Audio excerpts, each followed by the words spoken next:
है, और ये सारा कैलकुलेशन करने के बाद भी दुर्योधन कंफ्यूज हो जाता है। दुर्योधन इस कंक्लूजन पे आ जाता है कि हम ज़्यादा शक्तिशाली हैं। तो हमने देखा किस तरीके से मटेरियल कैलकुलेशन करने में व्यक्ति बहुत इंपॉर्टेंट फैक्टर को कैलकुलेट करना भूल जाता है, वो है कृष्णा फैक्टर। तो दुर्योधन कृष्णा को कैलकुलेट करना भूल गया। दूसरा थीम हमने देखा था कल, साइन ऑफ विक्ट्री। कैसे जब भगवान जीवन में इन्वॉल्व हो जाते हैं तो बहुत सारी चीजें इन्वॉल्व हो जाती हैं भगवान के साथ। परास्य शक्ति विविध श्रूयते, भगवान की सारी शक्तियां हमेशा भगवान के साथ रहती, इसलिए भगवान का इन्वॉल्वमेंट होना बहुत जरूरी है। और ऐसे इतने परम शक्तिशाली जो भगवान है, उनका स्वभाव कैसा है, भक्त वत्सल है। So Krishna is all lovable, supremely lovable, very attractive, very lovable, very powerful. तो ऐसे भगवान का वो स्वभाव है भक्त वत्सल। वो अर्जुन का रथ चला रहे हैं, और अर्जुन जब देखता है तो देखने के बाद उस पर जो असर होता है, वो हमने देखा कि आंखों से जो हम देखते हैं उनका कितना गहरा प्रभाव हमारे ऊपर पड़ सकता है। और उसके बाद अर्जुन ने 5 कारण देते हैं कि मैं युद्ध नहीं करूंगा। तो उसके बाद लास्ट श्लोक में अर्जुन बैठ जाते हैं रथ के ऊपर। विसृज्य सशरम चापम शोक संविघ्न मानसा, पूरी तरह से शोक में डूब जाते हैं अर्जुन।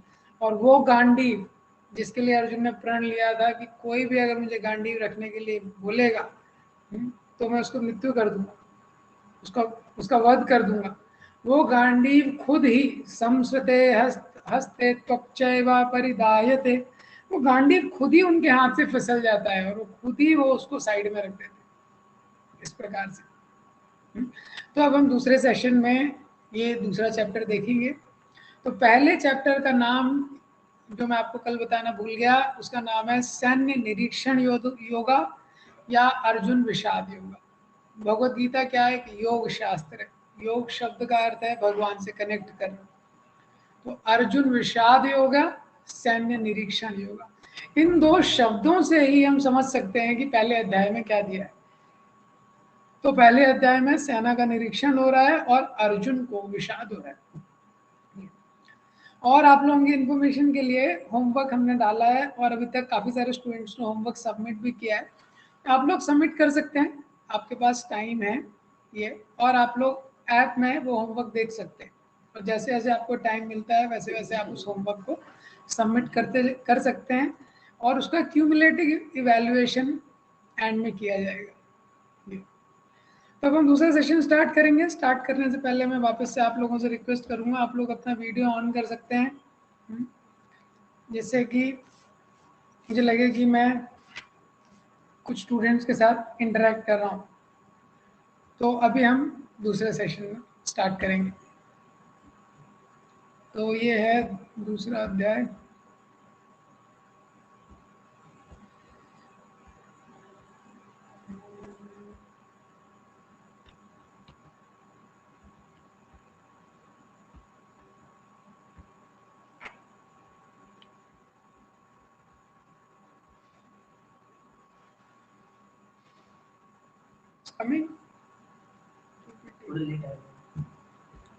तो दूसरे अध्याय का नाम है कंटेंट्स ऑफ गीता समराइज्ड। तो इस अध्याय में भगवान ने एक वे में पूरी गीता के बारे में ऑलरेडी बता दिया। जैसा कि मैंने कल बताया था कि गीता के शुरू के 6 अध्याय में कर्म योग है, और उसके बाद के बीच के जो 6 अध्याय हैं उसमें भक्ति योग है, और एंड के 6 अध्याय में ज्ञान योग है। सबका एसेंस भक्ति है, लेकिन भगवान ने इस तरह से उसका डिवीजन किया। तो ये दूसरा अध्याय है कंटेंट्स ऑफ गीता समराइज्ड। तो इसको याद रखने के लिए आपके लिए ये एक्रोनिम है जिसको आप बहुत इजीली याद रख सकते हैं। जिससे इसको, तो ये सेकंड चैप्टर के लिए एक्रोनिम है जिसका नाम है Gita. G for guru, I for identity, T for 2 types of dharma, और A फॉर आत्माराम। तो G फॉर गुरु। तो जब अर्जुन इतने ज्यादा विषाद में आ जाते हैं, बहुत ज्यादा विषाद में आ जाते हैं, तो इस अध्याय में सबसे पहले हमको गुरु की जो आवश्यकता है उसको बताया गया है। तो शुरू के 10 श्लोकों में भगवान बताते हैं कि कैसे हमको गुरु की आवश्यकता है। उसके बाद जब अर्जुन भगवान को गुरु के रूप में स्वीकार कर लेते हैं तो सबसे पहला ज्ञान जो भगवान अर्जुन को देते हैं वो है आइडेंटिटी का। हाँ, क्योंकि अर्जुन पूछ रहे हैं मुझे क्या करना चाहिए, भगवान बोल रहे हैं क्या करना चाहिए, इससे पहले तुमको पता होना चाहिए कि तुम कौन हो। रोल चेंजेस, गोल चेंजेस। और तो भगवान आत्मा का ज्ञान देते हैं। उसके बाद टी है टू टाइप्स ऑफ धर्म, क्योंकि दो चीजें हैं, एक है आत्मा, एक है शरीर। तो आत्मा का एक धर्म है, दूसरा शरीर का धर्म है। और ये दोनों धर्मों को जो अच्छे से करता है, तो लास्ट सेक्शन है इस चैप्टर का आत्मारंभ, कि वो स्थित प्रज्ञ स्टडी स्टेट में सिचुएट हो जाता है। तो चलिए इस चैप्टर को हम देखते हैं, इसके एक फ्लो में, एक इसका फ्लो देखते हैं कैसे जा रहा है। तम संजय उवाच तम तथा कृपयाविष्टम् अश्रुपूर्णकुलेक्षणं विषीदन्तमिदं वाक्यम् उवाच मधुसूदन। तो जब अर्जुन इस तरह से बैठे हुए हैं, कृपयाविष्टम् अश्रुपूर्णकुलेक्षणं, अर्जुना's eyes are drilling with the tears। Arjun की आंखों से इतने अजस्र आंसू बह रहे हैं, विषीदंतम, इतने विषाद में है। तो बहुत ही गंभीर स्थिति है। जनरली क्षत्रिय रोते नहीं है। Kshatriyas are trained, they can not cry in pain. कितना भी उनको दुख हो जाए लेकिन वो रोएंगे नहीं। उदाहरण आता है जो कर्ण था, जब परशुराम जी के पास गया था विद्या सीखने के लिए, तो परशुराम जी समाधि में बैठे हुए थे, तो कर्ण वहां पे गए, बैठ गए, तो उस समय एक बिच्छू आ रहा था। तो कर्ण को लगा अगर ये बिच्छू को मारूंगा तो उससे जो आवाज होगी उससे इनकी समाधि डिस्टर्ब हो जाएगी। तो कर्ण ने वो बिच्छू के ऊपर हाथ रख लिया और वो बिच्छू ने कर्ण के हाथ को ड्रिल कर दिया, लेकिन कर्ण के मुंह से एक भी आवाज नहीं आई। ये कर्ण के मुंह से एक भी आवाज नहीं आई। और उसके बाद जब कर्ण के हाथ से जो खून निकल रहा था, वो खून जब परशुराम को टच हुआ, तब कर्ण को तब परशुराम उठे। परशुराम ने बोला मैं तुम्हें ज्ञान नहीं दूंगा क्योंकि तुम क्षत्रिय हो। उन्होंने उन्होंने प्रण किया था कि वो ब्राह्मणों को ही ज्ञान देते। तो क्षत्रिय मतलब कितना भी दुख हो वो रो नहीं सकता है। और अर्जुन जैसा इतना पावरफुल क्षत्रिय है और अर्जुन की आंखों से इतने आंसू निकल रहे हैं। अब समझ लीजिए कोई जीवन में दुख आ जाए तो फिर रोना पड़ता है कभी कभी, लेकिन व्यक्ति रोता भी है तो अकेले में जाके रो लेता है, प्राइवेट में रो लेता है। यहाँ क्या है, पब्लिक में रो रहे हैं अर्जुन। और पब्लिक में भी कैसे है कि सबसे इतनी ज्यादा पब्लिक खड़ी है। इसका मतलब क्या है, सिचुएशन बहुत इंटेंस है ये। तो इसमें जब बहुत इंटेंस सिचुएशन होता है तभी ज़्यादातर कई बार हम अपने जीवन में आध्यात्मिक शिक्षाओं को स्वीकार करने के लिए बहुत ही फेवरेबल एनवायरनमेंट रहता है। अब यहाँ से पहली बार गीता में भगवान बोलना शुरू करते हैं एक वे में, श्री भगवान वाचा कुतस्त्वाकश्मलम् इदं विश्मेशम् उपस्थितम् अनार्जुष्टम आस्वर्ग्यम आकीर्तिकरम अर्जुना। भगवान अर्जुन को बोलते हैं अरे तुम छोड़ो, ये कैसा कश्मल तुम्हारे अंदर आ गया, विश्व सम उपस्थितम, और ऐसी विषम परिस्थिति में। हाँ, अगर तुमको युद्ध नहीं करना है पहले सोचना चाहिए था। इतने समय से एक तरीके से देखा जाए तो पांडवों का पूरा जीवन इस युद्ध के लिए ही तैयारी था, और अभी पूरी सेनाएं, पूरा पूरा वर्ल्ड एक वे में दो भागों में डिवाइड हो गया। दोनों सेनाएं तैयार हो गई, सब लोग युद्ध भूमि में आ गए, शंख बज गए। अब अर्जुन बोल रहे हैं मैं युद्ध नहीं करूंगा। कार्पण्य दोषो पाता स्वभाव। अर्जुन बहुत दिमाग लगाते हैं, बहुत आर्गुमेंट होता है अर्जुन के बीच में, भगवान के बीच में, लेकिन 2.5 में अर्जुन कंफ्यूज हो जाते हैं क्योंकि अर्जुन के पास 3 विकल्प है। पहला विकल्प है कि युद्ध करे और विजय को प्राप्त करे, तो फाइट एंड विन, ये पहला ऑप्शन है। लेकिन इसमें प्रॉब्लम क्या है कि स्वजनों को मारना पड़ेगा और जो राज्य मिलेगा it will be tainted with their blood, तो वो अर्जुन को अच्छा नहीं लग रहा है। दूसरा ऑप्शन है फाइट एंड लूज, तो फाइट एंड लूज भी किसी भी क्षत्रिय के लिए इतना अच्छा ऑप्शन नहीं है। तीसरा ऑप्शन है कि डोंट फाइट, तो तीसरा ऑप्शन है कि युद्ध ना किया जाए, और अर्जुन बोल रहा है मैं भिक्षा मांग लूंगा। लेकिन वो क्षत्रिय है, क्षत्रिय भिक्षा कैसे मांगेगा? भगवान ने बोला है तुमको सूट नहीं करेगा। तो अर्जुन को केवल लूज लूज ऑप्शन दिखाई दे रहा है। तो अर्जुन इतना सारा एनालिसिस करने के बाद एनालिसिस पैरालिसिस व एनालिसिस हो गया है, कंफ्यूज हो गया। तो अर्जुन बोलता है कार्पण्य दोषो पहता स्वभाव प्रच्छामि त्वां धर्म सम्मूढ़ चेता। तो अर्जुन बोलते हैं कि कार्पण्य दोषो, माइजरली वीकनेस, कृपणता ने मुझे घेर लिया है। अपहत स्वभाव है, मेरा जो स्वभाव है इसको ओवरटेक कर लिया। प्रच्छामि, इसलिए मैं पूछ रहा हूँ। किससे? त्वाम, आपसे पूछ रहा हूँ। धर्म सम्मूढ़ चेता। अर्जुन अब यहाँ पे ये नहीं पूछ रहा है कि मुझे युद्ध करना चाहिए कि नहीं करना चाहिए। अर्जुन का क्वेश्चन है धर्म क्या है, आप मुझे बताइए। इसलिए ये जो गीता का जो मैसेज है ये यूनिवर्सल है, क्योंकि हम सब के मन में ये प्रश्न है कि मेरे लिए धर्म क्या है। यश्रेयम, अर्जुन बोलते हैं आप मुझे बताइए श्रेय क्या है मेरे लिए। दो चीजें होती हैं, श्रेयस और प्रेयस। श्रेयस मीन्स लॉन्ग टर्म वेलफेयर, प्रेयस मीन्स शॉर्ट टर्म वेलफेयर। तो अर्जुन बोल रहे हैं लॉन्ग टर्म श्रेय मेरे लिए क्या है बताइए। निश्चितम, आप सोच लीजिए और निश्चित करके मुझे बताइए। भगवान बोलते हैं मैं कुछ बताऊंगा तुम कुछ आर्गुमेंट करोगे। क्योंकि इससे पहले अर्जुन ही बोल रहे थे मैं क्यों युद्ध नहीं करना चाहता। तो भगवान बोल रहे हैं मैं बोल तो दूंगा लेकिन तुम अभी फिर वापस से आर्गुमेंट करोगे। तो अर्जुन बोलते हैं नहीं, शिष्यस्ते हम, अभी मैं आपका शिष्य हूँ। शादी माम त्वाम प्रपन्नम, अब मैं आपको शरणागत होता हूँ। तो यहाँ पे अर्जुन भगवान को शरणागत हो जाते हैं। तम और 7वें श्लोक में अर्जुन शरणागत हो जाते हैं, लेकिन फिर भी भगवान तुरंत नहीं बोलते हैं। 8वें श्लोक में भी भगवान रुकते हैं, 9वें श्लोक में भी, 8वें श्लोक में अर्जुन कंफर्म करते हैं हाँ कि अब मुझे आप बताइए मेरा धर्म क्या है। तो भगवान बोलते हैं अभी तुम दुखी हो क्योंकि, लेकिन अगर युद्ध करोगे राज्य मिल जाएगा तो सुखी हो जाओगे। तो अर्जुन बोलते हैं अगर मुझे पूरी पृथ्वी का निष्कंटक राज्य भी मिल जाए, ये क्या मुझे स्वर्ग का भी राज्य मिल जाए, तो भी अभी मैं संतुष्ट नहीं होगा। मैं धर्म को जानना चाहता हूँ। इस प्रकार से तो तम उवाचा ऋषिकेशा प्रहसन भारत। जैसे ही भगवान सुनते हैं प्रहसन, भगवान थोड़ा स्माइल करते हैं। प्रहसन इवा, as if Krishna is smiling. तो भगवान वैसे जो हंसने ही वाले थे लेकिन भगवान ने थोड़ा कंट्रोल कर लिया स्माइल, क्योंकि अर्जुन बहुत टेंशन में। अभी तक भगवान ने गीता में अर्जुन को कुछ भी नहीं बोला।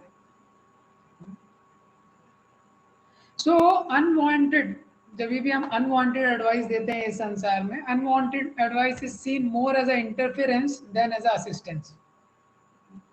तो बिना बोले तो बोला जाता है कि चैरिटी करना वैसे तो लोगों को पसंद नहीं रहता है, लेकिन एक चैरिटी सब लोग करना चाहते हैं, वो है चैरिटी ऑफ एडवाइस। फ्री में लोग एडवाइस बांटते रहते हैं, लेकिन भगवान यहाँ पे बता रहे हैं give advice when it is seek, when it is sought for. तो तभी एडवाइस देना चाहिए जब दूसरा लेने के लिए रेडी है। तो जब यहाँ पे अर्जुन ने बोला और वो अर्जुन भगवान से पूछ रहे हैं, अब यहाँ से भगवान गीता का उपदेश देना शुरू करते हैं। भगवान अर्जुन को बोलना शुरू करते हैं, सबसे पहले आत्मा का उपदेश देते हैं। हाँ? सबसे पहला नॉलेज भगवान बोलते हैं before you know what you should do, you should know who you are. इससे पहले कि तुम ये जानो कि तुम्हें क्या करना चाहिए, तुम्हें ये समझना चाहिए कि तुम कौन हो। तो भगवान पूरा उपदेश देते हैं। देहिनोऽस्मिन् यथा देहे कौमारं यौवनं जरा तथा देहांतरा प्राप्ति धीरस्तत्र न मुह्यति। तो भगवान बोलते हैं कि किस तरह से तुमको ये चिंता हो रही है कि ये लोग मारे जाएंगे, लेकिन ये लोग तो शरीर नहीं है, ये लोग तो आत्मा है। और इस शरीर में जैसे बच्चा छोटा रहता है, वो बड़ा होता है, कौमार अवस्था में आता है, युवा अवस्था में आता है, बूढ़ा होता है, तो हम नहीं रोते। हाँ? तथा देहांतरा प्राप्ति, तो बूढ़ा होने के बाद नेक्स्ट स्टेप क्या है? दे नेक्स्ट। हाँ, छोटा बच्चा होता है तो नेक्स्ट स्टेप क्या है? बड़ा होता है। बड़ा है नेक्स्ट स्टेप क्या है? युवा होता है। युवा का नेक्स्ट स्टेप क्या है? बूढ़ा होता है। तो ये सारी स्टेजेस में हम रोते नहीं है। तो इसका अगला स्टेज क्या है? देहांतर, कि शरीर दूसरा मिलेगा। धीरज तत्तर न मुह्यति, तो धीर व्यक्ति को उसमें रोना नहीं चाहिए। तो भगवान अर्जुन को कई तरीके से समझाते हैं किस प्रकार से ना जायते म्रियते वा कदाचिन नायं भूत्वा भवितवान भूया अजो नित्याशाश्वतोऽयं पुराणो ना हन्यते हन्यमाने शरीरे। अरे ये आत्मा की ना तो मृत्यु होती है, ना इसका कभी जन्म हुआ था, ये अजन्मा है, ये नित्य है, ये शाश्वत है, और शरीर के मारे जाने पे भी ये मरता नहीं है। और भगवान बोलते हैं, अरे अगर इन लोगों की मृत्यु भी हो गई तो इसमें से बहुत सारे लोग तो इतने बूढ़े हैं, द्रोणाचार्य भीष्म पितामह को इतना 456 साल हो गए हैं, तो बूढ़ा शरीर है इनका, मृत्यु होगी तो नया शरीर मिलेगा। वासांसि जीर्णानि यथा विहाय नवानि गृह्णाति नरो पराणि तथा शरीराणि विहाय जीर्णा अन्यानि संयाति नवानि देहि। तो भगवान बोलते हैं जिस प्रकार से हम कपड़े पहनते हैं, तो वो जो कपड़े जब क्या है पुराने हो जाते हैं तो हम उनको बदल देते हैं। तो अगर कोई पुरानी टी शर्ट को उतार के नई टी शर्ट पहन रहा है तो रोता है कि खुश होता है? वो तो खुश होता है। तो भगवान बोल रहे हैं अगर पुराने शरीर को छोड़ के नया शरीर मिल रहा है तो दुखी होने की क्या जरूरत है? नैनम छिन्दन्ति शस्त्राणि नैनम दहति पावका न चैनम क्लेदयान्तोऽपि शोषयति आशोष्यति मारुता। तो भगवान बोलते हैं जो आत्मा है बहुत शक्तिशाली है। अर्जुन सोचते हैं कितना शक्तिशाली है, मेरे पास तो इतने सारे अस्त्र हैं, मेरे पास आग्नेय अस्त्र है, मेरे पास वारुणेय अस्त्र है, मेरे पास सेलेस्टियल अस्त्र है। भगवान बोलते हैं इनमें से कोई भी अस्त्र आत्मा को पेनिट्रेट नहीं कर सकता। नैनम छिन्दन्ति शस्त्राणि नैनम दहति पावका। इसके बाद भगवान एक कंक्लूसिव स्टेटमेंट बोलते हैं, क्या? जातस्य ही ध्रुवो मृत्यु ध्रुवम जन्म मृतस्य च तस्मात् अपरिहार्यर्थे नात्वं शोचितुम अर्हसि। कि जैसे मैन्युफैक्चरिंग डेट होता है वैसे एक्सपायरी डेट होता है हर दवाई पे। इसी तरह जैसे ही हम जन्म लेते हैं तो जिसका जन्म हुआ है उसकी मृत्यु निश्चित है, जिसकी मृत्यु हुई है उसका जन्म निश्चित है। इसलिए तुम अपना काम करो। इसके बाद 11 से 20 श्लोकों में भगवान आत्मा का ज्ञान अर्जुन को देते हैं कि तुमको ये शोक नहीं करना चाहिए क्योंकि ये लोग शरीर नहीं है, आत्मा है जिसका विनाश नहीं होगा, तो इसलिए तुम युद्ध करो। इसके बाद भगवान अर्जुन को एक और लॉजिक देते हैं। तो भगवान बोलते हैं अगर तुम अपने स्वधर्म को भी पालन करना चाहते हो, हाँ, यद्रच्छया चोपापन्नम स्वर्गद्वारम अपावृतम सुखिना क्षत्रिया पार्था लवन्ते युद्धम ईदृशम। तो जो कोई भी क्षत्रिय है, क्षत्रिय का स्वधर्म है युद्ध करना, हाँ, तो युद्ध करोगे अगर तुम अपने स्वधर्म का पालन करोगे तो दोनों तरफ से बेनिफिट है तुमको, क्योंकि युद्ध में अगर मृत्यु हो गई तो स्वर्ग चले जाओगे, और युद्ध में अगर विजय हो गई, हतो वा प्राप्यसी स्वर्गम जित्वा वा मोक्ष से महीम। तो मृत्यु हो गई तो स्वर्ग को प्राप्त करोगे, जित्वा अगर जीत गए तो पृथ्वी का भोग करोगे। तस्मादुत्थिष्ठ कौन्तेय, इसलिए हे कौन्तेय युद्धाय कृत निश्चय, इसलिए तुम युद्ध करो। तो भगवान ने पहला रीजन दिया अर्जुन को युद्ध करने के लिए कि ये शरीर नहीं है तुम, ये सब आत्मा है, तो आत्मा के स्तर पे किसी का नाश नहीं होने वाला, इसलिए तुम युद्ध करो। दूसरा रीजन भगवान दे रहे हैं अगर तुम क्षत्रिय का भी धर्म का पालन करना चाहते हो तो तुम धर्म का पालन करो, युद्ध करने में बेनिफिट ही बेनिफिट है। अगर मृत्यु हो गई तो स्वर्ग मिलेगा, और अगर तुम जीवित रहे तो राज्य मिलेगा। अब भगवान तीसरा रीजन दे रहे हैं। अब भगवान अर्जुन को और डीपर नॉलेज दे रहे हैं। भगवान बुद्धि योगा के बारे में बताते हैं। भगवान बोल रहे हैं तुम युद्ध करो क्योंकि ये तुम्हारा कर्तव्य है, हाँ? अपने कर्तव्य के लिए और अपने रिजल्ट के लिए नहीं, स्वर्ग के लिए या राज्य के लिए युद्ध मत करो, हाँ? अपने कर्तव्य पालन के लिए तुम युद्ध करो। नेहा विक्रमन नाशोस्ति प्रत्यवायो नवद्यते स्वल्पम अपयस्य धर्मस्य त्रायते महतो भयात्। यहाँ पे भगवान भक्ति का एडवर्टाइजमेंट करते हैं कि भक्ति एक ऐसा पथ है जहाँ पे जो भी प्रयास किया जाएगा ना इसका कभी नाश होगा ना ये कभी रिड्यूस होगा। ये भक्ति कैसे करनी चाहिए?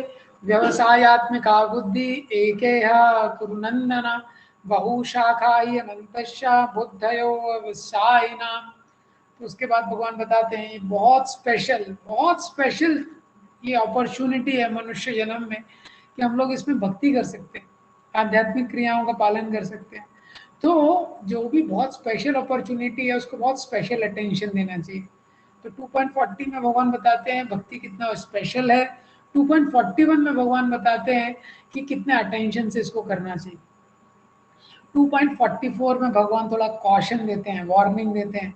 भोग ऐश्वर्य प्रसक्तानां तया अपहर्त चेतसाम व्यवसायत्मिका बुद्धि समाधव न विधीयते, कि अगर हमें संसार में आके भोग और ऐश्वर्य में अगर लग जाएंगे, भोग का मतलब क्या होता है, ये जो इंद्रियां हैं, आंखें, कान, ज्ञान इंद्रिया, कर्म इंद्रिया, इनसे जो हम भोग करते हैं, इंद्रिय और इंद्रिय विषय का जो संग है, और भोग को करने के लिए जिन सामग्रियों को इकट्ठा किया जाता है वो ऐश्वर्य, जैसे धन और मकान आदि।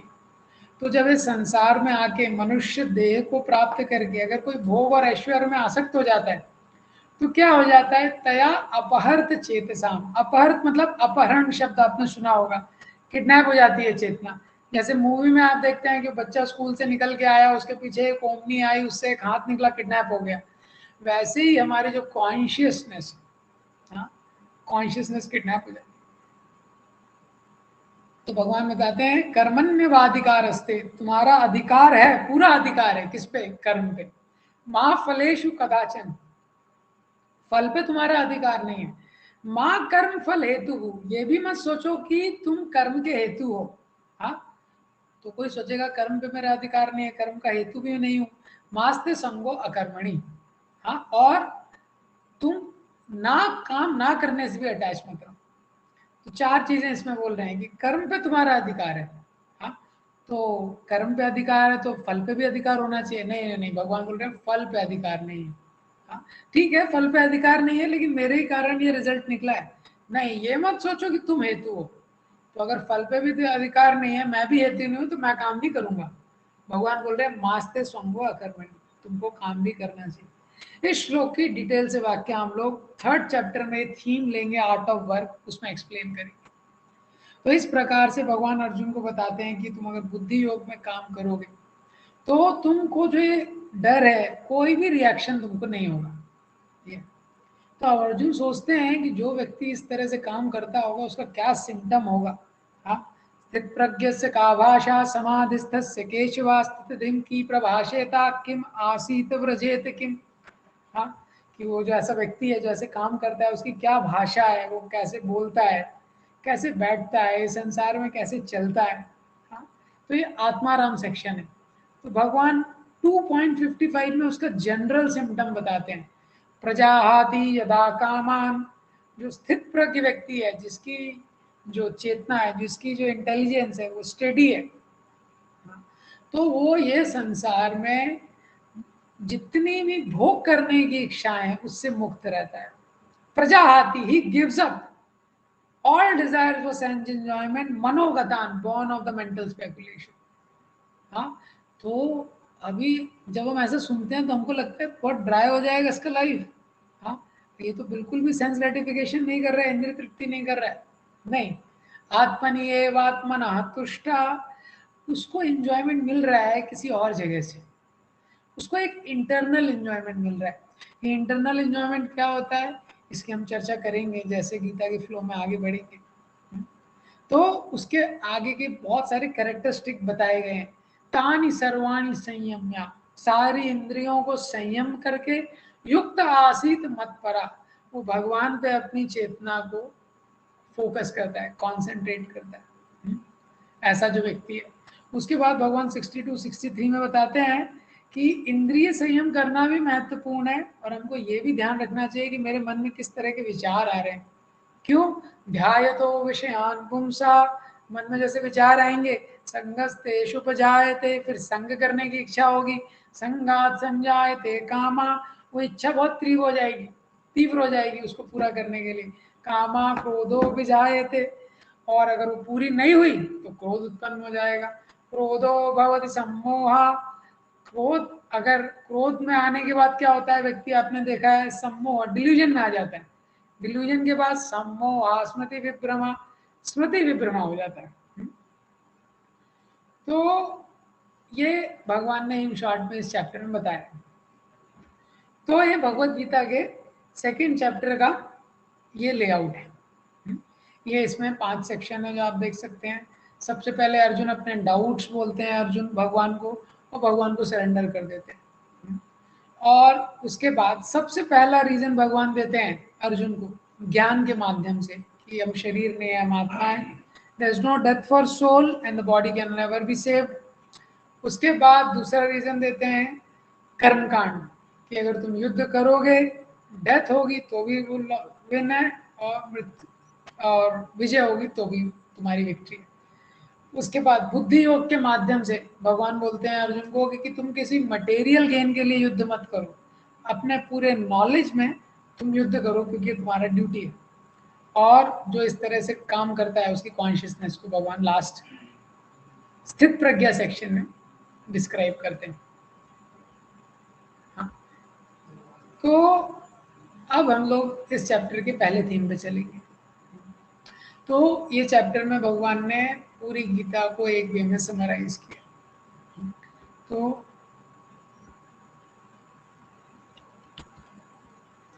तो अभी तक आपने देखा इस चैप्टर में जो भगवान ने बताया है इन एसेंस इस चैप्टर में भगवान ने बताया है किस तरीके से अर्जुन कंफ्यूज हो जाता है सारा एनालिसिस करने के बाद, भगवान को सरेंडर करता है। भगवान अभी तक फ्रेंड के रोल में थे तो रोल चेंज हो जाता है, फ्रेंड से अभी टीचर के रोल में आ जाते हैं।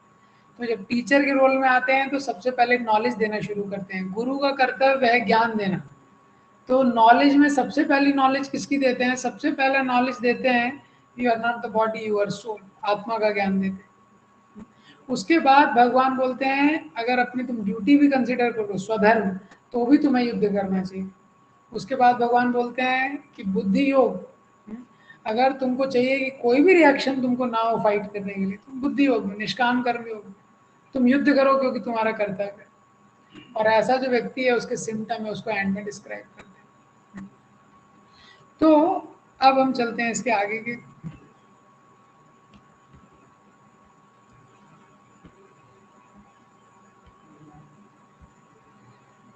अब ये इसका पहला थीम है, need of a spiritual guide.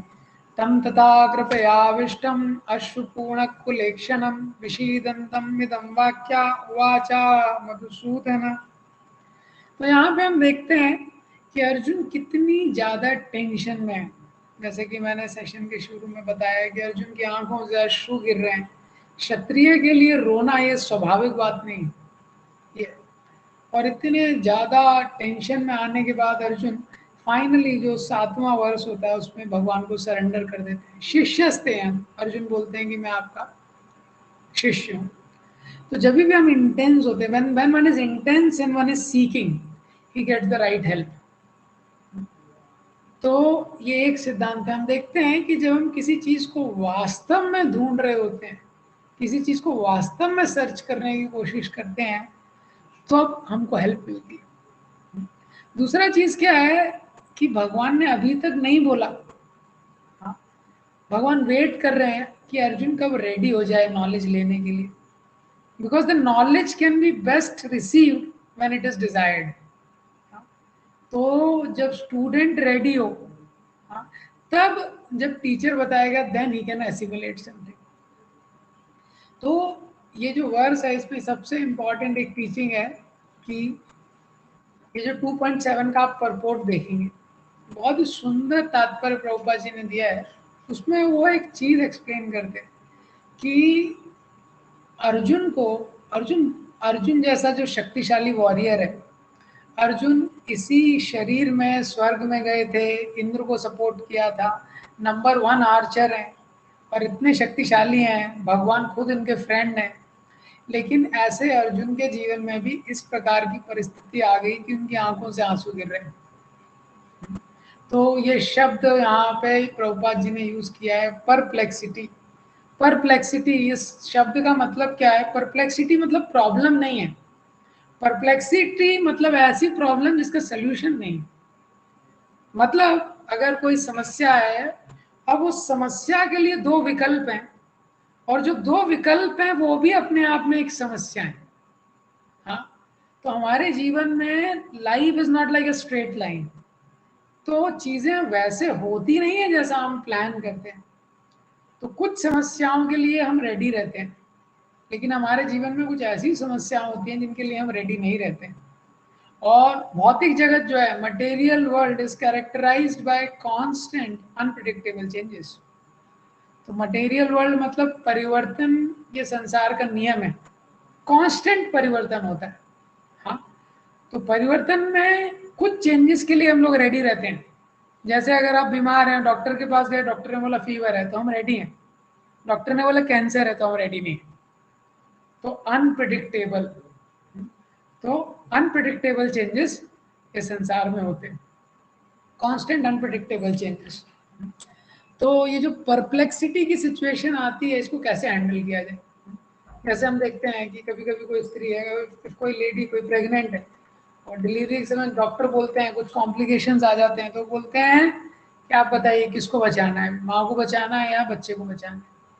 तो ये परप्लेक्स सिचुएशन है। हाँ, या किसी समय किसी को जब भी कभी कैंसर हो जाता है, कैंसर शरीर में बहुत फैल जाता है, तो अगर आपको शरीर को बचाना है तो किसी न किसी अंग को काटना पड़ेगा, किसी न किसी अंग को काटना पड़ेगा। तो ये इतना आसान डिसीजन नहीं है। तो जैसा कि हम बोलते हैं कि एक तरफ कुआं दूसरी तरफ खाई, तो जब इस तरह की समस्याएं जीवन में आ जाती हैं तो व्यक्ति को भगवान पर डिपेंड होना ही पड़ता है। इसीलिए प्रभुपाद जी का ये परपोर्ट आप लोग होमवर्क के रूप में जरूर पढ़िए।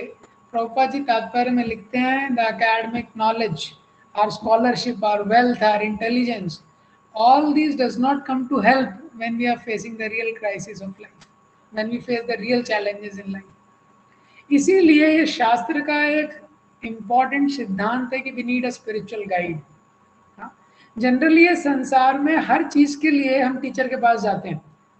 अगर आपको कार ड्राइव करनी है तो कार ड्राइविंग के स्कूल है, आपको मृदंगा सीखना है, मृदंगा तो ढोलक बजाना है, सिंगिंग सीखना है, उसके स्कूल है, आपको क्रिकेट सीखना है तो क्रिकेट का भी कोच है, मेडिकल डॉक्टरी का पढ़ाई करना है तो कोच है, इंजीनियरिंग का पढ़ाई करना है तो उसके लिए टीचर्स हैं।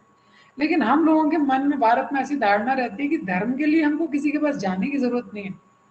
शास्त्र बोलते हैं धर्मस्य तत्वम निहितम गुहायम, the knowledge of dharma is very confidential.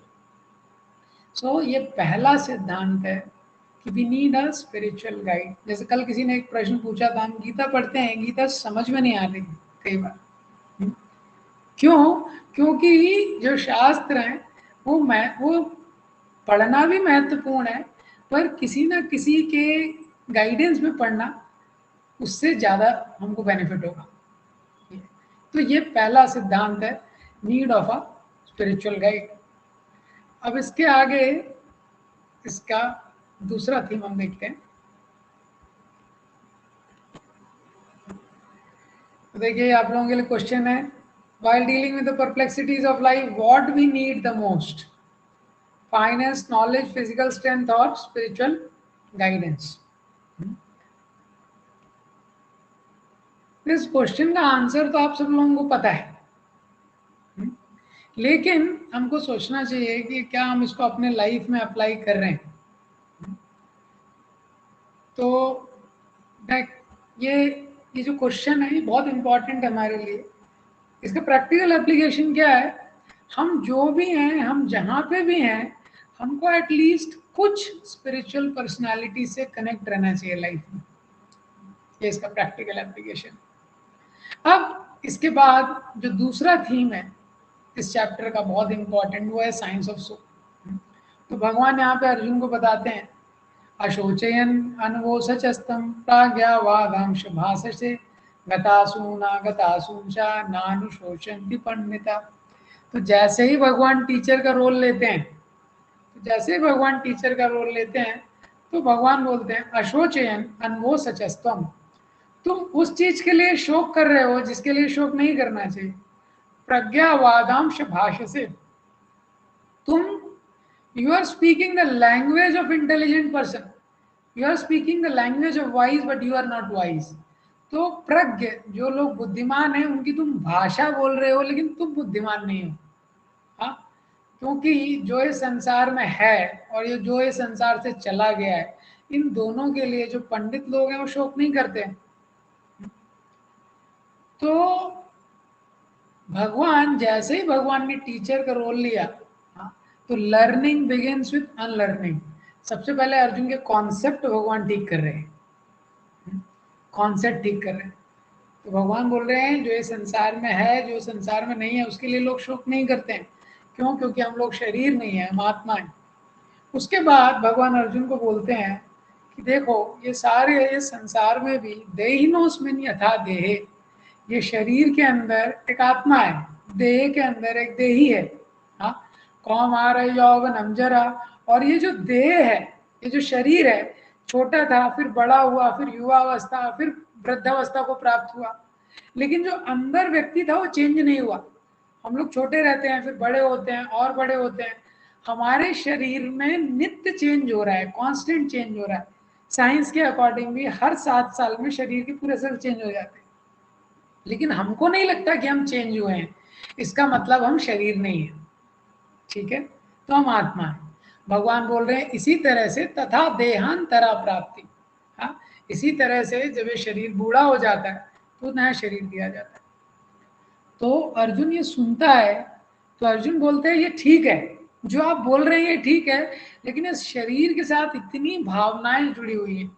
हाँ, क्योंकि हम जो भी आदान प्रदान करते हैं तो वो शरीर के साथ ही, जो भी आदान प्रदान करते हैं शरीर से हमारा आइडेंटिफिकेशन है, वो है। तो अगर ये शरीर नहीं रहेगा, अर्जुन बोलते हैं इन लोगों के शरीर नहीं रहेंगे तो दुख होगा। तो भगवान बोलते हैं ये संसार में इस दुख को सहन करना ही पड़ेगा। मात्रा स्पर्शास्तु कौन्तेया शीतोष्ण सुख दुखदा। हाँ, मात्रा स्पर्शास्तु कौन्तेया, ये संसार में जो इंद्रियों के विषय से जो स्पर्श होता है, उससे सुख दुख प्राप्त होता है, उसको सहन करना चाहिए। भगवान बोलते हैं कैसे सहन करना चाहिए, तो भगवान उदाहरण दे रहे हैं, जैसे ठंड होती है, अभी ठंड का समय है, तो ठंड में भी प्रभुपाद जी बोलते हैं आध्यात्मिक क्रियाओं के लिए, जप करने के लिए हमको सुबह जल्दी उठना चाहिए, जल्दी उठ के स्नान करना चाहिए। हाँ, और गर्मी के समय में भी कुकिंग करने में थोड़ा कष्ट होता है, लेकिन कुकिंग करना पड़ता है।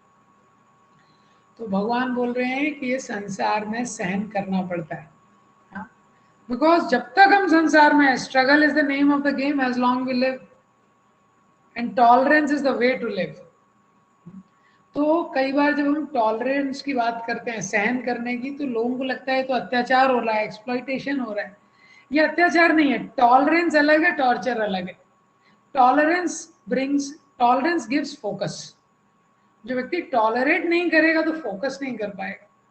ये तो टॉलरेंस से जीवन में एक फोकस आता है। एक बहुत सुंदर प्रेयर है, oh God give me the courage to change the things which ought to be changed, and give me the strength to tolerate those things which cannot be changed, and give me the wisdom to know the difference. मुझे आप इतना साहस दीजिए कि उन चीज़ों में परिवर्तन करूं जिनमें परिवर्तन करना चाहिए, जिनमें परिवर्तन हो सकता है, और इतनी सहन शक्ति दीजिए कि उनको सहन कर सकूं जिसको परिवर्तन जिसमें नहीं किया जा सकता है, और इन दोनों के बीच में अंतर करने की बुद्धि दीजिए। तो भगवान बोलते हैं क्यों सहन करना चाहिए ये संसार में जो छोटी मोटी समस्याएं हमको आती हैं। आगम अपाइनो अनित्या, ये आएंगी, ये जाएंगी, और ये अनित्य हैं। They will come, they will go, and they are temporary. और सहन करेंगे तो मिलेगा क्या? यम ही ना व्यथयन्ते ते पुरुषम पुरुषर्षभा सम दुख सुखम वीरम सो अमृत तत्वाय कल्पते। तो भगवान बोलते हैं जब हम इस तरीके से संसार की समस्याओं को सहन करते हुए जीवन के लक्ष्य पे केंद्रित रहेंगे तो हम अमृतत्व को प्राप्त कर सकते हैं। तो जो 2.13 है वो थ्योरी है। थ्योरी क्या है कि हम शरीर नहीं है, हम आत्मा है, ये थ्योरी है। अभी जैसे आप केमिस्ट्री होती है, साइंस होती है, तो उसमें एक थ्योरी रहती है, एक प्रोसीजर रहता है, एक कंक्लूजन रहता है। आप केमिस्ट्री में कुछ पढ़ते हैं कि ठीक है कि ये दो एसिड्स को मिलाएंगे तीसरा एसिड बनेगा, फिर आप लेबोरेटरी में जाते हैं, वो दोनों एसिड्स को एक्चुअली मिला के देखते हैं, और फिर आपको कंक्लूजन मिलता है। तो 2.13 थ्योरी है, हम शरीर नहीं है, हम आत्मा है। प्रोसीजर क्या है इसको करने का? मात्रा स्पर्शास्तु कौन्तेय, संसार के सुख दुख को सहन करते हुए अपने जीवन के लक्ष्य पे केंद्रित रहना। और जब हम करते हैं तो फिर कंक्लूजन क्या है? ये 2.15 है। तो ये जो साइंस ऑफ सोल है, इसमें भगवान ने बहुत महत्वपूर्ण सिद्धांत बताते हैं। सबसे पहला जो हमको जानना आवश्यक है, तो अर्जुन ये पूछ रहे हैं कि मेरे को क्या करना चाहिए। भगवान बोल रहे हैं इससे पहले तुम्हें जानना जरूरी है कि तुम कौन हो। क्योंकि यहाँ पे अर्जुन को रोल में कॉन्फ्लिक्ट आ रहा है। हाँ? तो कई बार जीवन में रोल में कॉन्फ्लिक्ट आ जाता है। जैसे कोई जज है, तो वो जज है, रोज इतने लोगों का सजा दे रहा है, किसी को फांसी की सजा दे रहा है, किसी को रिहा कर रहा है। अब अगर उसका पुत्र कटघरे में आ जाता है, पुत्र कटघरे में आ जाता है, तो भी आइडियली उसको जज का रोल करना चाहिए। तो जज के अकॉर्डिंग उसको, उसके पुत्र ने अगर गलत किया है तो भी सजा देनी चाहिए। लेकिन उसका दूसरा रोल भी है, एक पिता का रोल। पिता के रोल में अपने पुत्र का प्रोटेक्शन करना उसका जिम्मेदारी है। तो इसको बोलते हैं रोल्स का कॉन्फ्लिक्ट। अभी अर्जुन का एक रोल है क्षत्रिय की तरह, उसको युद्ध करना पड़ेगा, और स्वजन की तरह उनका लगाव है अर्जुन का, ये है। लेकिन इन सारे रोल से पीछे एक रोल है जिसको अर्जुन नहीं पहचान पा रहा। वो रोल क्या है कि हमारी आइडेंटिटी क्या है। क्या है हमारी आइडेंटिटी? ना जायते म्रियते वा कदाचिन, जो भगवान बताते हैं। हमारी आइडेंटिटी है कि हम आत्मा है, जीवेर स्वरूप होए कृष्णेर नित्य दास। हम भगवान के इटर्नल सर्वेंट हैं। ये हमारी आइडेंटिटी है, सबसे फाउंडेशनल आइडेंटिटी। हाँ, तो शाश्वत है वो आत्मा। वासनम से जीर्णानि यथा विहाय नवानि गृणाति नरोपराणि। हाँ, शरीर तो परिवर्तन होते रहता है। जैसे आप ये फोटो देख रहे हैं, इस संसार में लोग ऑटोबायोग्राफी लिखते हैं, बहुत सारे लोगों ने अपनी ऑटोबायोग्राफी लिखी है, लेकिन हर जीवात्मा की ऑटोबायोग्राफी है ये पिक्चर में जो दिया हुआ है, यही ऑटोबायोग्राफी है। छोटा है, बड़ा होता है, बड़ा होता है, एक दिन मृत्यु को प्राप्त कर लेता है। तो भगवान बोल रहे हैं हमारा स्वरूप क्या है, हम आत्मा है। ये जानना। तो ये फाउंडेशनल हमारी आइडेंटिटी है, जिसको याद रखना बहुत महत्वपूर्ण है। जैसे ये संसार में जीवात्मा आता है, तो सब लोग उसके ऊपर स्टैंप लगाना शुरू कर देते हैं। तो जैसे ही बच्चे का जन्म होता है, तो माता बोलती है मेरा पुत्र है। हाँ, तो बहन बोलती है मेरा भाई है। थोड़े टाइम पे स्कूल में जाता है, स्कूल वाले बोलते हैं हमारा स्टूडेंट है। उसका उसके बाद जॉब में जाता है, कंपनी वाले बोलते हैं हमारा एम्प्लॉय है। शादी होती है तो पत्नी बोलती है मेरा पति है। बच्चे होते हैं, बोलते हैं मेरा पिता है। लेकिन इन सारी आइडेंटिटी से पहले वो जीव जब इस संसार में, उसका जन्म भी नहीं हुआ था, पहले किसी और योनि में था, सबसे पहला स्टैंप उसके ऊपर लगा हुआ है, जीवेर स्वरूप होए कृष्णेर नित्यदास, कि हम भगवान के इटर्नल सर्वेंट हैं। हम आत्मा है, और आत्मा क्या है, परमात्मा से उसका एक नित्य संबंध है। और वो आत्मा कैसा है, वो बहुत पावरफुल है। नैनम छिन्नन्ति शस्त्राणि नैनम दहति पावका। हाँ, तो जो आत्मा है वो बहुत पावरफुल है। हाँ, ना उसको कोई शत्रु, फायर प्रूफ, बुलेट प्रूफ, तो हर तरह से वाटर प्रूफ, आत्मा को कोई भी शस्त्र नुकसान नहीं पहुंचा सकता। इस संसार में हम देखते हैं सिक्योरिटी के लिए, किसी भी देश के आप प्राइम मिनिस्टर के सिक्योरिटी का खर्चा देखेंगे, 1,50,00,000 से ज्यादा एक दिन का सिक्योरिटी का खर्चा है। इतना सब करने के बाद भी जातस्य ही ध्रुवो मृत्यु ध्रुवम जन्म मृतस्य च, जिसका जन्म है उसकी मृत्यु श्योर है, जिसका मृत्यु है उसका जन्म श्योर है। तो ये इस सेक्शन में भगवान बोलते हैं body cannot be saved, soul cannot be killed. शरीर को हम बचा नहीं सकते और आत्मा को हम मार नहीं सकते, और आत्मा ही हमारा वास्तविक स्वरूप है। तो ये एक बहुत बड़ा डिवाइन नॉलेज है, जिसको सुनने मात्र से हमको इतनी शक्ति मिलती है अंदर से। क्योंकि जनरली हम ये शरीर से ही पूरा आइडेंटिफाई करते हैं। तो अगर शरीर जिससे हम आइडेंटिफाई करते हैं उसके लिए ही हम काम करते हैं। हाँ? तो अगर कोई व्यक्ति शरीर से आइडेंटिफाई करेगा तो सारी चीजें शरीर के लिए करेगा। हाँ, शरीर को आराम कैसे मिलना चाहिए, बस सब कुछ वही करेगा। लेकिन जब आत्मा से आइडेंटिफाई करेंगे तो आत्मा के लिए भी हमको ध्यान रखना चाहिए। तो अभी हमारी स्थिति कैसी है, तो soul is encaged in a body. शरीर है, शरीर के अंदर लेकिन आत्मा है। शरीर मृत है, आत्मा जीवित है। हाँ, जैसे कार है, ड्राइवर है। हाँ, तो हमको दोनों का ध्यान रखना है। कार में पेट्रोल डालना है और ड्राइवर को भी भोजन देना इंपॉर्टेंट है। लेकिन कार और ड्राइवर में ड्राइवर ज्यादा इंपॉर्टेंट है। ड्राइवर नहीं होगा, अब सबसे कॉस्टली, सबसे एक्सपेंसिव, सबसे कॉम्प्लिकेटेड, सबसे ज्यादा जिस कार में फंक्शंस हैं, वो कार भी अगर लेके आप आ जाते हैं, लेकिन अगर उसमें ड्राइवर नहीं बैठा है, हाँ, तो जब तक ड्राइवर चाबी घुमाएगा नहीं, गाड़ी आगे चलेगी नहीं। ऐसा। तो इसीलिए ड्राइवर की नीड्स का ध्यान रखना बहुत इंपॉर्टेंट है, और विशेषकर हमारी करंट सिचुएशन में शरीर की नीड का बाय डिफॉल्ट हम लोग ध्यान रखते हैं, उसके लिए ज़्यादा डिस्कशन की आवश्यकता नहीं है। इसलिए आत्मा का क्या भोजन है, this is a food for thought, ये हमको सोचना चाहिए।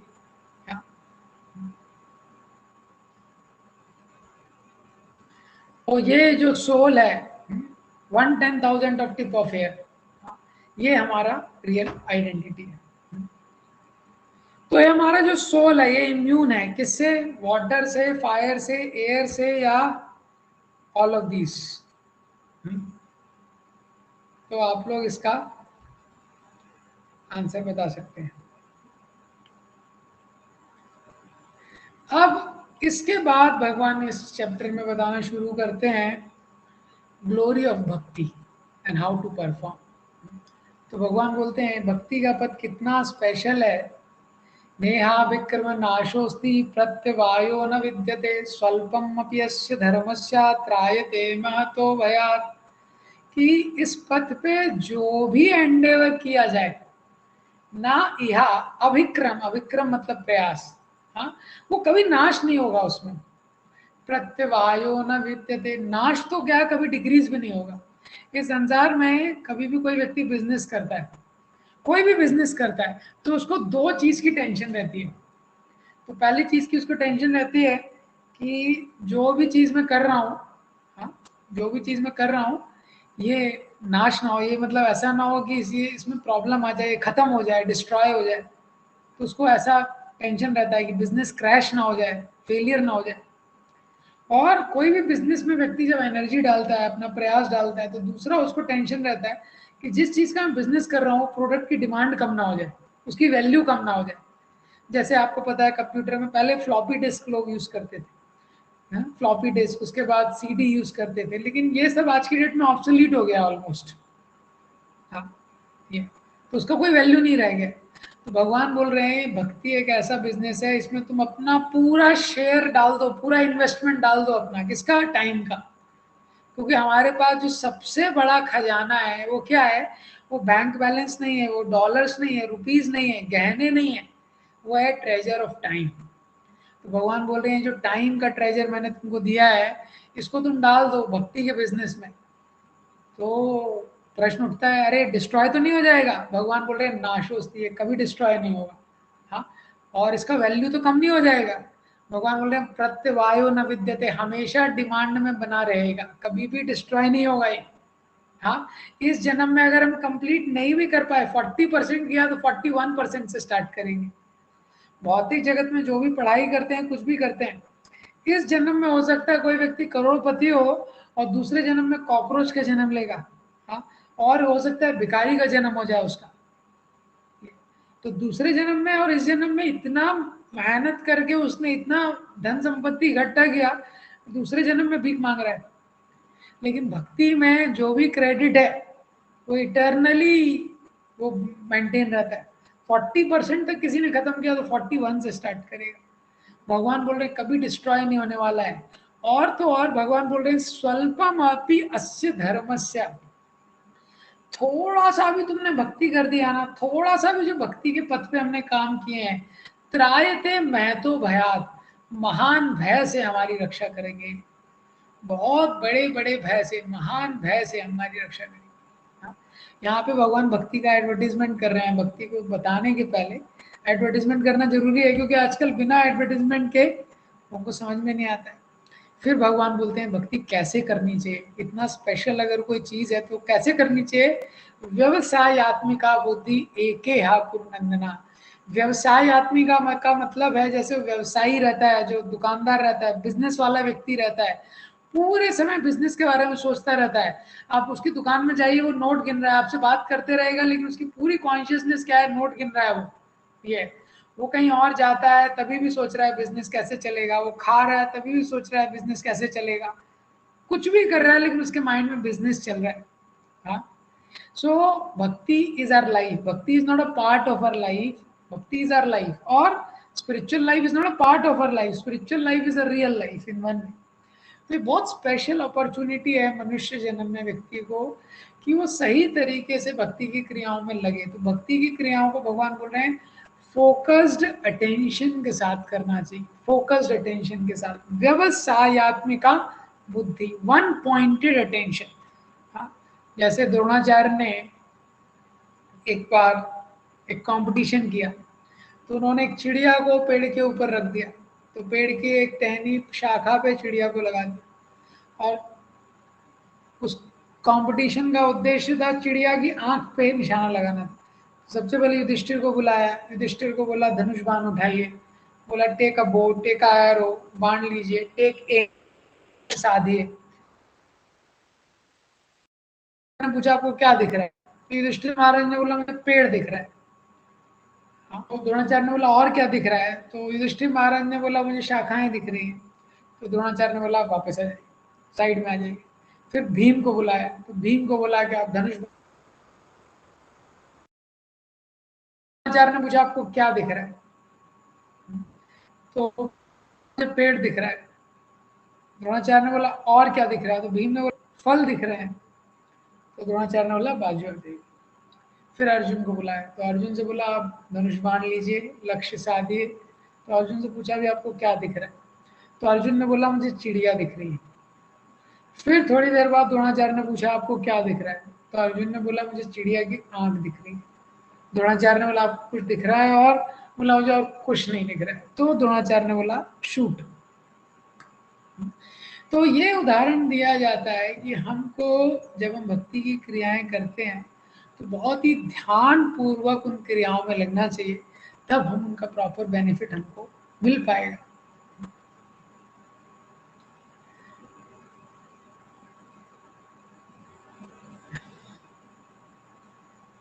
तो भगवान अर्जुन से पूछते हैं कि जो मैंने 2.41 में भक्ति योग के बारे में बताया है, इस भक्ति योग को करने का क्या तरीका है।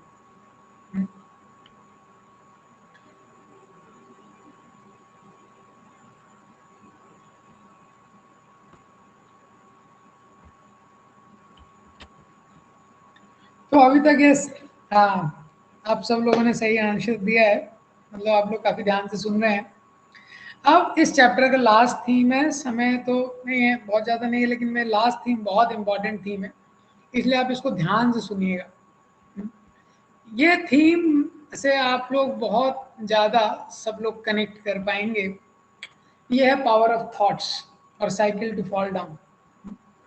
भगवान बताते हैं गीता में, ध्यायतो विषयान पुंसा संगस्तेषुपजायते, संगात संजायते कामा, कामात् क्रोधो विजायते, क्रोधो भवति सम्मोहा, सम्मोहा स्मृति विभ्रमा, स्मृति भ्रंशात् बुद्धिनाशो, बुद्धिनाशो प्रणश्यति। ध्यायतो विषयान पुंसा, जब भी हम किसी चीज का ध्यान करते हैं, ध्यायतो विषयान पुंसा, विषय के किसी इस संसार के लोग, तो क्या होता है संगस देश रुक जाए, उससे संग करने की इच्छा होती है। संगात संजायते कामा, वो इच्छा और तीव्र हो जाती है, आसक्ति उत्पन्न हो जाती है। कामा क्रोध विजायते, और वो आसक्ति जब पूरी नहीं होती तो क्रोध आ जाता है। क्रोधो भवति सम्मोहा, जब क्रोध आ जाता है तो क्या हो जाता है डिल्यूजन।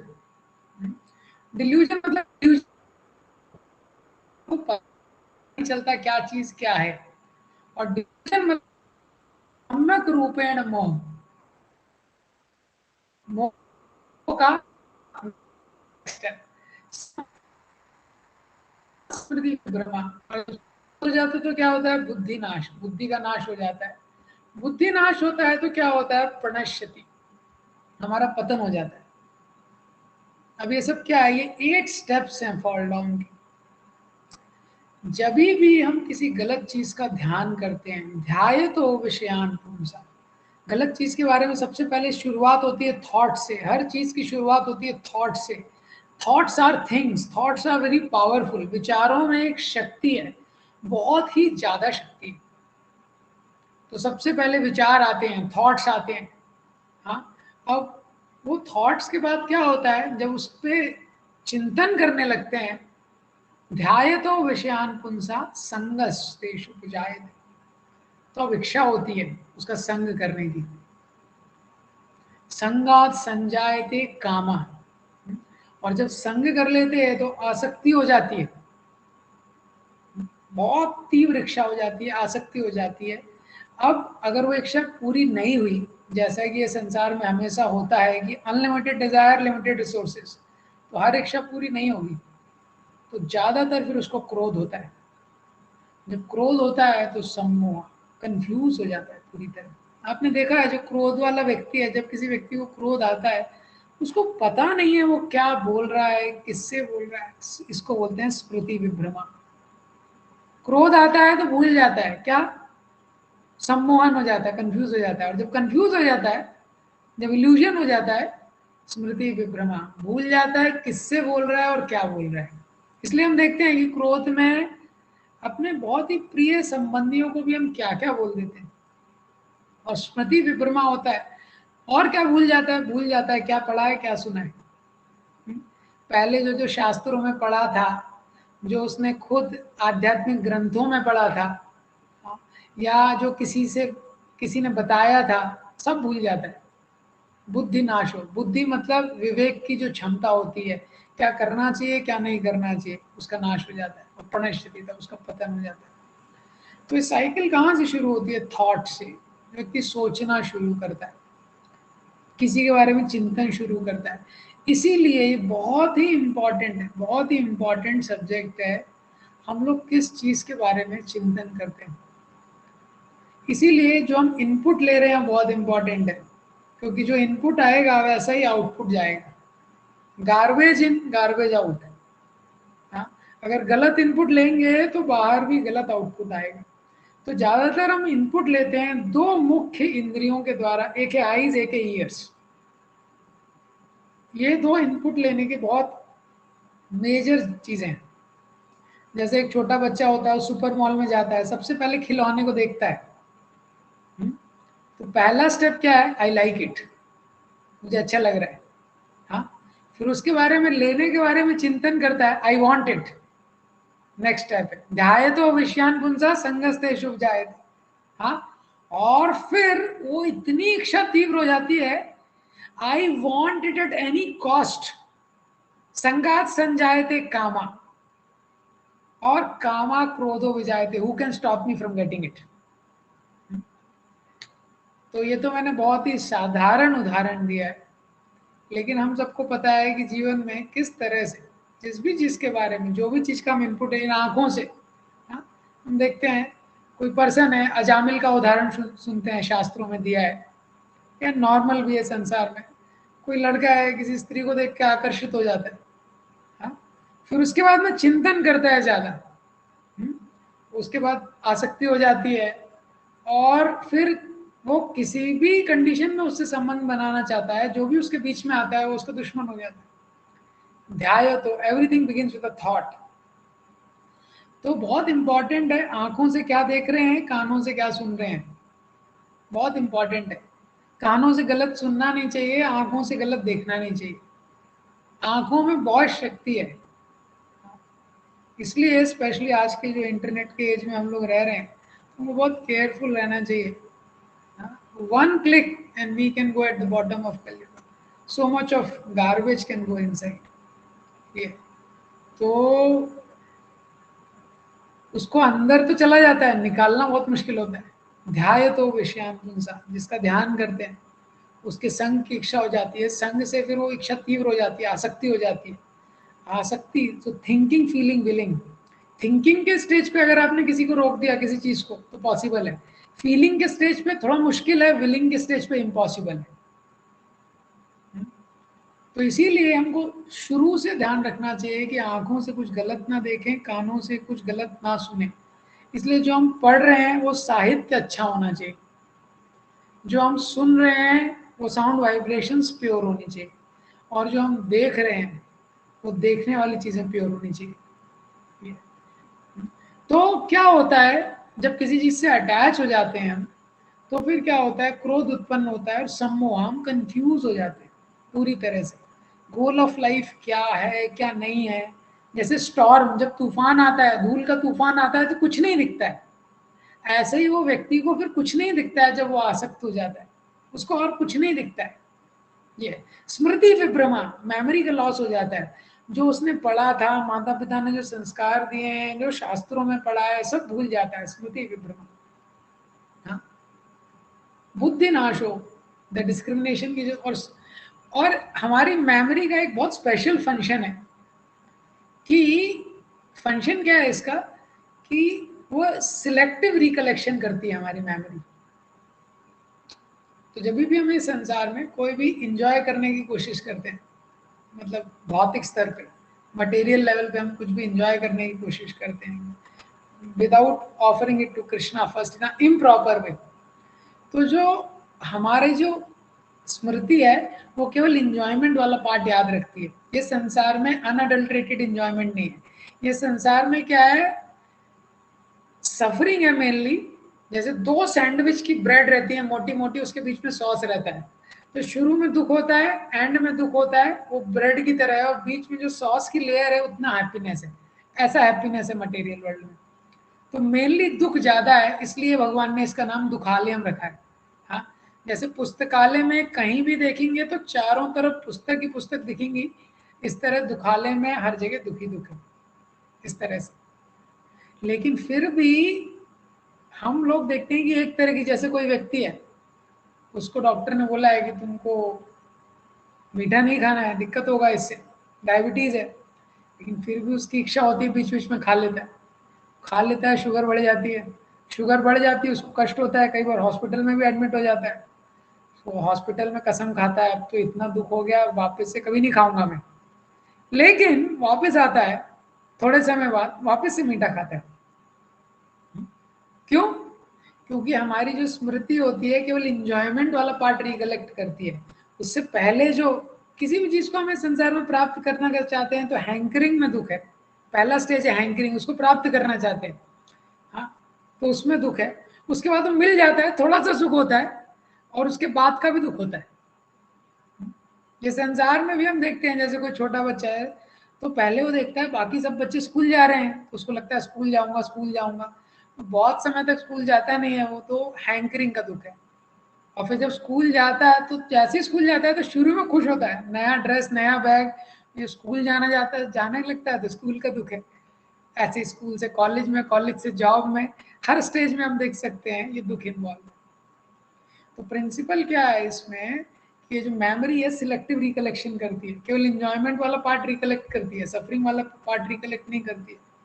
हम लोग देखते हैं कितने लोग होते हैं शराब पीते हैं, हॉस्पिटल में एडमिट हो जाते हैं, डॉक्टर बोलते हैं शराब पियेंगे अगली बार डेथ हो जाएगी आपकी। हाँ, हॉस्पिटल में कसम खाते हैं हम दोबारा शराब नहीं पियेंगे, वापस आते हैं थोड़े टाइम बाद वापस से शराब पीते हैं। इसीलिए ये जो बहुत इंपॉर्टेंट है 2.62 और 63, कि हमको हमारे थॉट के स्टेज पे चीज़ों को रोकना चाहिए।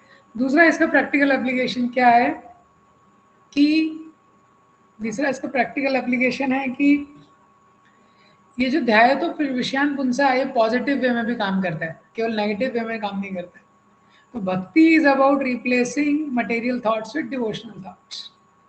तो अगर हम भगवान के बारे में ज़्यादा से ज़्यादा सुनेंगे, भगवान के साहित्य को ज़्यादा से ज़्यादा पढ़ेंगे, भगवान का ज़्यादा से ज़्यादा दर्शन करेंगे, तो हमारा चिंतन किसके बारे में होगा, भगवान के बारे में होगा। तो जैसे जो नेगेटिव चिंतन होता है वो पतन की ओर लेके जाता है, इसी तरह जो पॉजिटिव चिंतन होता है, इसमें बहुत सुंदर एक कहानी आती है उस चोर की। वो जो चोर होता है तो वो आ रहा होता है और आते आते गलती से भागवतम क्लास के बीच में आ जाता है, वो भागवतम कक्षा चल रही होती है, तो वहां पे जो प्रवक्ता होते हैं वो भगवान के सौंदर्य का वर्णन कर रहे होते हैं, कि कैसे वृंदावन में कृष्ण है और उनने हीरे की अंगूठी पहनी हुई है, मोतियों का इतना सुंदर हार पहना हुआ है, सोने के कुंडल हैं।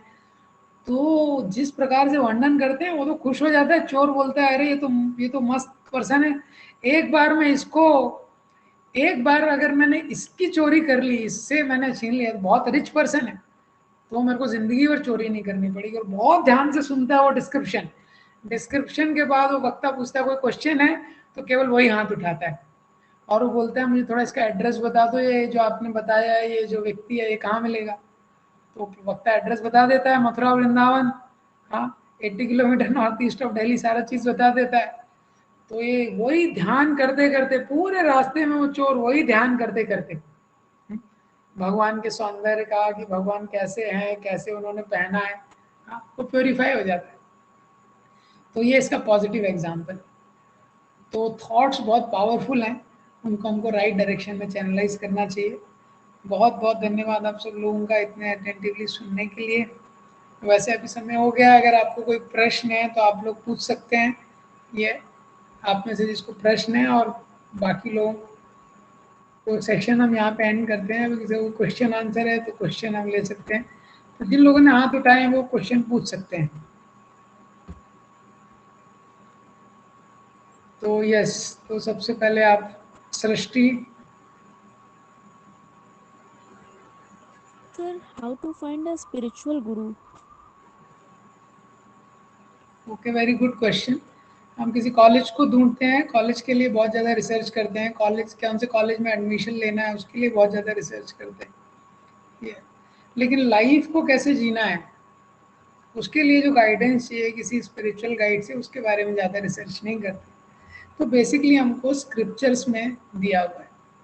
तो अगर हम भागवतम में देखेंगे या भगवद गीता में भी आएगा, there are qualifications for a guru, there is also a qualification for a student, like that.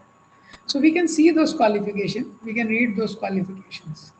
That is one thing. उससे हमको एक अंडरस्टैंडिंग होगी कि कौन स्पिरिचुअल गाइड होना चाहिए। दूसरा अंडरस्टैंडिंग क्या है कि भगवान 4th चैप्टर में अभी गीता में बताएंगे, कोई भी स्पिरिचुअल नॉलेज है वो हमको परंपरा में रिसीव करना चाहिए। एवं परंपरा प्राप्तम इमम राजऋषियों। तो कहीं पे से हम स्पिरिचुअल गाइडेंस ले रहे हैं, वो किसी ना किसी बोनाफाइड संप्रदाय में आना चाहिए। तो उस संप्रदाय के बारे में अभी 4th चैप्टर में जो आएगा। ये तो एक है गुरु का क्वालिफिकेशन पता होना कि कोई भी स्पिरिचुअल गाइड है उसमें ये क्वालिटीज होनी चाहिए, और दूसरा वो किसी ना किसी प्रामाणिक संप्रदाय में आना चाहिए। और तीसरा क्या है, स्पिरिचुअल गाइड को चुनने का मतलब ये नहीं है सरेंडर के बारे में जो हम सुनते हैं कि स्पिरिचुअल गाइड को हमने चुन लिया मतलब हमने अपना दिमाग लगाना बंद कर दिया। Spiritual life is a progressive journey. So in spiritual life, we can receive the guidance and we start applying the guidance, we get more confidence, we apply more and more. जैसे हम किसी डॉक्टर के पास जाते हैं, doctor हमको medicine बताता है, medicine खाते हैं, बेनिफिट होता है, तो हमारा डॉक्टर पे कॉन्फिडेंस इंक्रीज होता है। ऐसे स्पिरिचुअल मास्टर और डिसाइपल और स्पिरिचुअल मास्टर और स्टूडेंट का रिलेशन जो है वो ग्रो करता है। और आप लोग पूछ सकते हैं, और किसी का क्वेश्चन है? मोहित। जी हरे कृष्ण प्रभु जी। हरे कृष्णा जी। जी मैं ये पूछना चाहता हूँ कि जो संजय जी थे उनको ये कौन सी शक्ति थी जिससे वो देख सकते थे कि महायुद्ध में क्या हो रहा है, ऐसी कौन सी शक्ति थी उनके पास? और दूसरा क्वेश्चन ये है कि ऐसी और शक्ति किसी के पास थी क्या उस काल में या और भी युगों में जैसी संजय के पास? देखिए, संजय को व्यासदेव ने वो शक्ति दी थी। व्यासदेव भगवान के साहित्यिक अवतार हैं। पहले के समय में बहुत सारे लोग त्रिकालदर्शी हुआ करते थे, अपनी आध्यात्मिक प्रगति के द्वारा उनमें ऐसी शक्तियां थी। पहले के समय में बहुत सारे लोगों में सूक्ष्म शक्तियां थी। तो वो धृतराष्ट्र को देना चाहते थे, लेकिन धृतराष्ट्र अंधे थे और धृतराष्ट्र ने बोला मैं अभी ये युद्ध नहीं देखना चाहता। तो व्यासदेव ने वो शक्ति संजय को दे दी। आज की डेट में ये सारी चीज़ों को सुनने से हमको थोड़ा आश्चर्य होता है, क्योंकि हम बहुत ग्रॉस एज में रह रहे हैं कलयुग में। ये लेकिन पहले के समय में ये सारी चीज़ें ज़्यादा आश्चर्य वाली नहीं है। या मिस्टर ललित जी आप पूछ सकते हैं अपना क्वेश्चन। मैं पूछ रहा हूँ सर, ओवर थिंकिंग से कैसे बचा जाए? देखिए, इसलिए हमको थोड़ा प्लानिंग करना चाहिए, थोड़े प्लानिंग को अप्लाई करना चाहिए। बहुत ज़्यादा प्लानिंग करेंगे शुरू से और बिल्कुल एप्लीकेशन नहीं करेंगे तो प्रॉब्लम हो जाएगा। लाइफ में हर चीज़ जो बैलेंस है ये एक बहुत बड़ा वर्ड है, और धीरे धीरे हम बैलेंस जो है उसको समझते हैं। और ये जो बैलेंस है डायनामिक चीज़ है, मतलब बैलेंस एक स्टैटिक बैलेंस नहीं रहता है। ये तो जो बोलते हैं जो केवल काम कर रहा है और कुछ भी सोच नहीं रहा है वो वर्कहॉलिक हो जाता है, और कोई है केवल सोच रहा है और कुछ काम नहीं कर रहा है तो वो डे ड्रीमर हो जाता है। ये तो हमको वर्क भी करना है ये, और प्लान भी करना है, तो थोड़ा प्लान करना चाहिए और थोड़ा वर्क करना चाहिए। दूसरा चीज है, it is important to keep ourselves engaged in the continuous meaningful activities. ये तो अगर माइंड को स्पेस मिलेगा तो माइंड थॉट प्रोसेस में जाएगा, ओवर थिंकिंग करेगा। ये तो इसके लिए हमारा डे का प्लान रहना चाहिए, कंटिन्यूअस मीनिंगफुल एक्टिविटीज। कंटिन्यूअस का मतलब क्या है कि एक के बाद एक्टिविटी होनी चाहिए, अगर एक एक्टिविटी है उसके बाद कुछ नहीं है तो स्पेस्ड आउट हो जाएंगे। मीनिंगफुल का मतलब क्या है, एक के बाद एक होना तो चाहिए और उसका कुछ मीनिंग होना चाहिए। यस आप लोग क्वेश्चन पूछ सकते हैं जिन्होंने बोला है, शर्मिष्ठा, रत्ना, राम खिलावन जी, आप लोगों का मैंने माइक ऑन कर दिया है, आप लोग अब क्वेश्चन पूछ सकते हैं।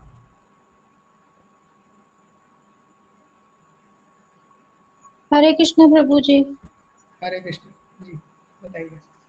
प्रभु जी मैं ये पूछना चाहती हूँ कि जैसे आपने वो अभी चोर की स्टोरी सुनाई थी, तो वो हाँ उन सारी चीजों को छोड़कर वो वृंदावन में पहुंच गया। तो मैं जी डेली पढ़ती हूँ, भी 1 महीने से मैं डेली पढ़ रही हूँ, चैंटिंग भी डेली करती हूँ। लेकिन एक्चुअली उसको वो कारण मिल गया था जिसकी वजह से वो वहां पहुंच गया। हम अपने आप को जैसे कि मैं पढ़ती हूँ, जब चैंटिंग करती हूँ उसके बाद मुझे पूरे दिन बार बार अपने आप को याद दिलाना पड़ता है कि मुझे कृष्ण का नाम लेना, तो मुझे हमें हाँ बताइए।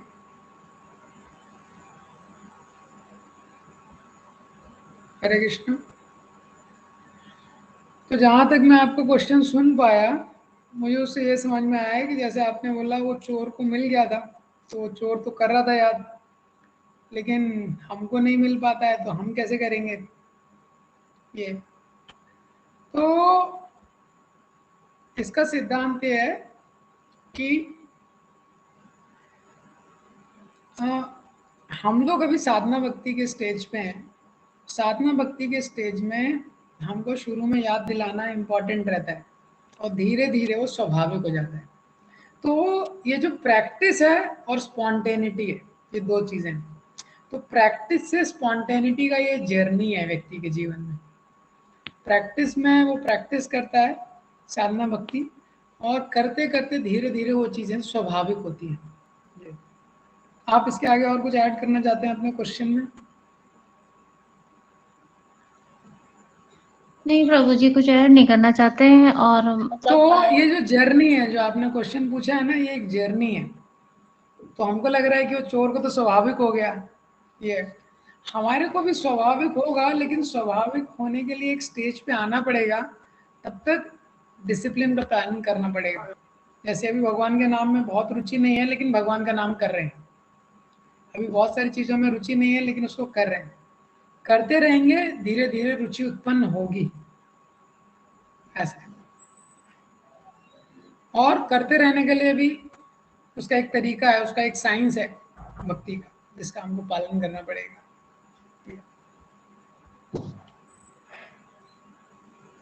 एक और चीज पूछना चाहते हैं प्रभु जी। Yes yes.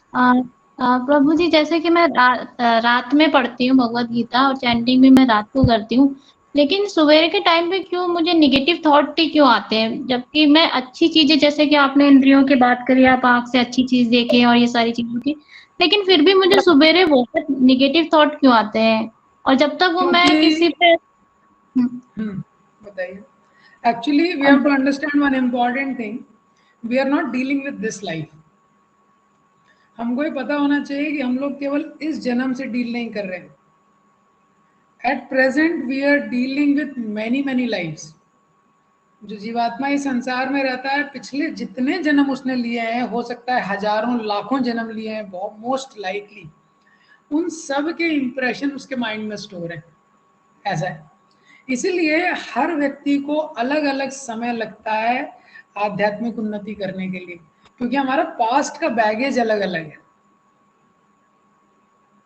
लेकिन हम सबके पास प्रोसेस है, ये गुड न्यूज है। गुड न्यूज क्या है, हम सबके पास प्रोसेस है। लेकिन we are dealing with many lifes, बहुत सारी लाइफ्स का पास्ट कर्मा है जो लाइफ को अफेक्ट करता है। यस राम किलावन जी, आप पूछ सकते हैं। हरे कृष्णा प्रभु जी। यस प्लीज बताइए। प्रभु जी हरे कृष्णा। हरे कृष्णा, आपकी आवाज आ रही है मुझे, बताइए। प्रभु जी मैं कह रहा था कि यदि क्वेश्चन आंसर जो है हिंदी में हो तो उत्तर देने में हमको थोड़ा इंग्लिश में थोड़ा जटिल होता है, और हिंदी में हो तो जी जी जी, ठीक कोशिश है। करेंगे। आपका प्रश्न क्या है? कोशिश करेंगे। आपका प्रश्न ठीक क्या है है? प्रभु। अभी जो जी जी। अभी क्वेश्चन आंसर आए थे उसमें मैं उत्तर नहीं दे पाया और वो चला गया, इसलिए मैं चाहता हूँ कि हिंदी में हो तो। अच्छा, जो सेशन में है उसको थोड़ा जी जी जी। उसको थोड़ा करना मुश्किल है। पीपीटी में उसको हिंदी में डालना, देखते हैं, उसको थोड़ा मुश्किल चीज है। ठीक है प्रभु जी, यही। माफ कीजिए उसके लिए। और किसी का कोई प्रश्न है तो पूछ सकते हैं। हरे कृष्णा अ, प्रभु जी। जी हरे कृष्ण, बताइए। So, on what basis date of death is decided? Oh, in one way, uh, Krishna only knows. Krishna only knows that number of breaths are fixed. ऐसा शास्त्र में बोलते हैं कि जो व्यक्ति है उसकी सांसें फिक्स रहती हैं, लेकिन कब जन्म होगा, कब मृत्यु होगा, एग्जैक्टली ये भगवान डिसाइड करते हैं। पास्ट कर्म का उसमें रोल रहता है, हमारे पिछले जन्म का जो कर्म है उसके उस कर्म के आधार पे कुछ लोगों को दीर्घ आयु मिलती है, कुछ लोगों को अल्प आयु मिलती है, कुछ लोगों को उसके इन बिटवीन का जन्म मिलता है। क्योंकि मनुष्य जन्म है ये भी एक बहुत विशेष है, बहुत स्पेशल अपॉर्चुनिटी है। जैसे किराए का घर है, तो जो व्यक्ति किराया जितना दे सकता है, कोई व्यक्ति कम किराया दे सकता है तो छोटी जगह घर लेता है, कोई ज़्यादा किराया दे सकता है तो 1 BHK लेता है, उससे ज़्यादा कोई दे सकता है किराया 2 BHK लेता है, और कोई अमीर है तो बंगलो लेता है। इसी तरह से ये मनुष्य जन्म बहुत कॉस्टली है। तो जिस तरह के कर्म किए हैं हमने, उसके आधार पे एक निश्चित अवधि के लिए हमको ये मनुष्य जन्म मिलता है। ऐसा भगवान उसको निर्धारित करते हैं हमारे कर्मों के बेसिस पे। लॉ ऑफ कर्मा एक बहुत बड़ा साइंस है। ऐसा तो क्या हरे कृष्णा पहले प्रभु जन्म जी। का मनुष्य सर, तो यस क्या यस। पहले भी हमारा मनुष्य जन्म हो चुका है, मतलब पहला होता है या फिर? हाँ हो सकता है, उसको कह नहीं सकते। मोस्ट लाइकली ये मनुष्य जन्म बहुत दुर्लभ है, शास्त्रों में दिया गया है। लेकिन अगर कोई भी व्यक्ति है मनुष्य जन्म में रह के पुण्य कर्मों को करता है तो वापस से उसको मनुष्य योनि भी प्राप्त होती है।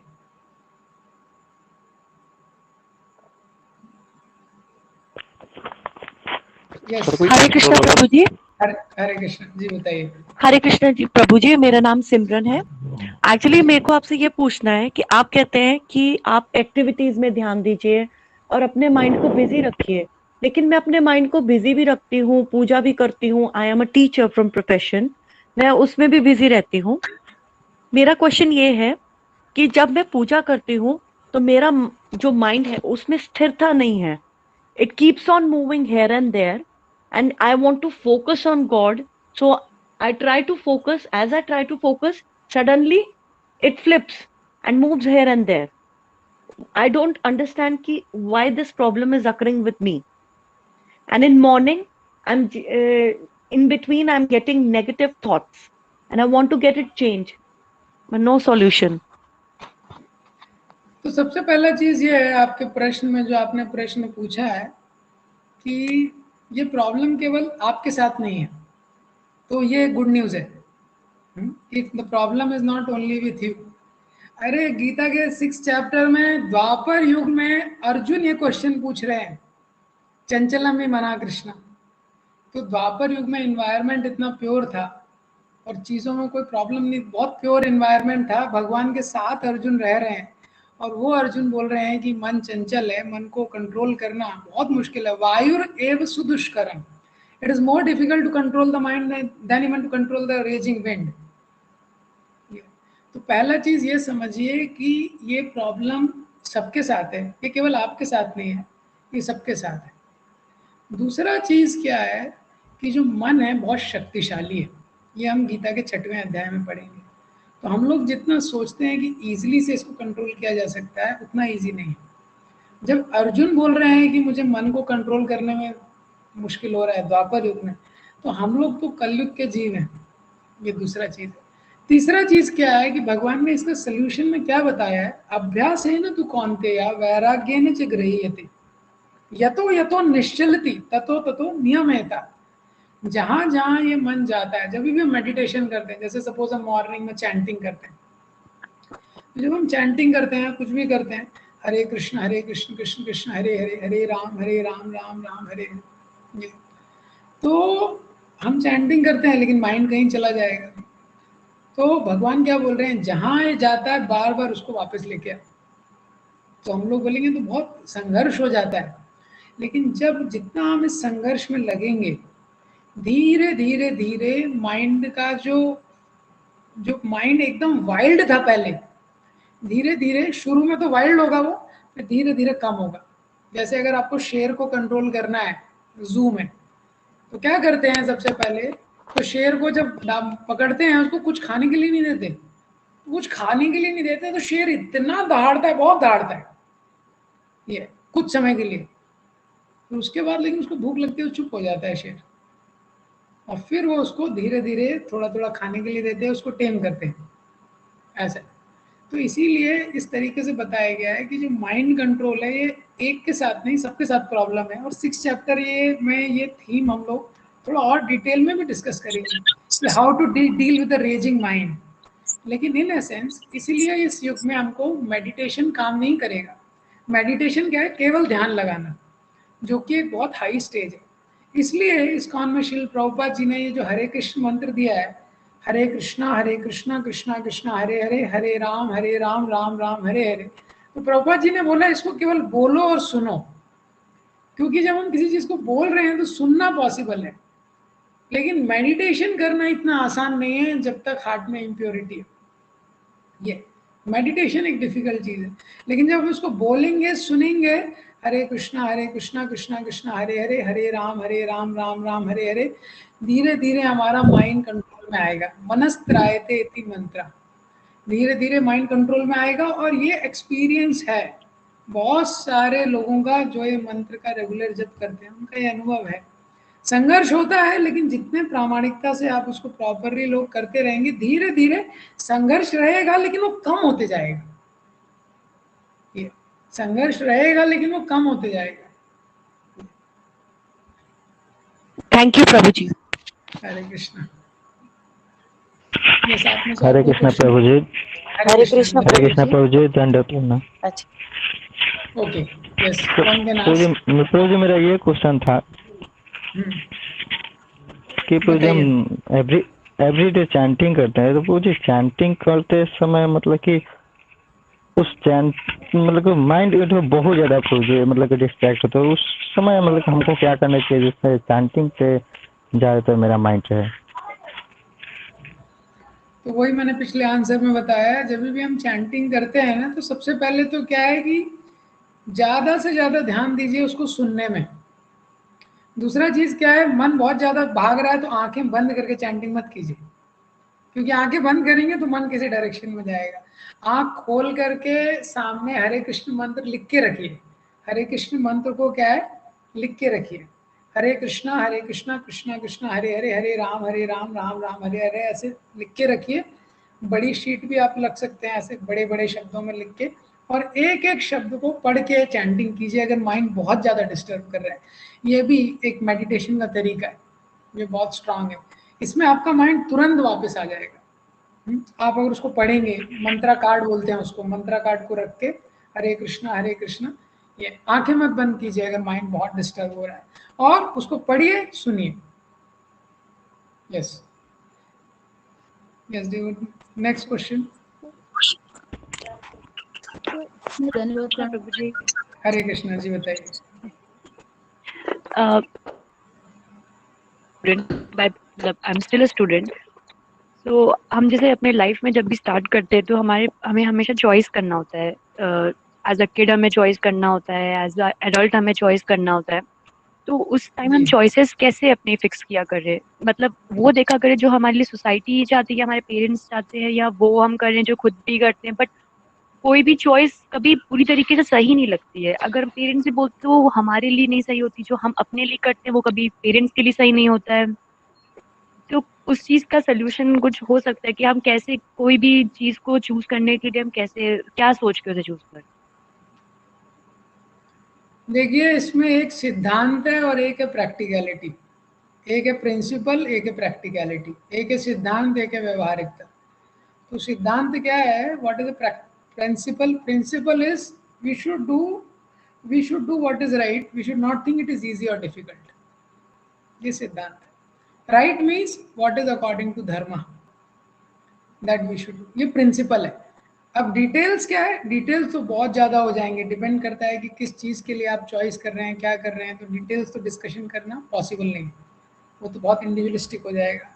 लेकिन प्रिंसिपल है अकॉर्डिंग टू धर्म।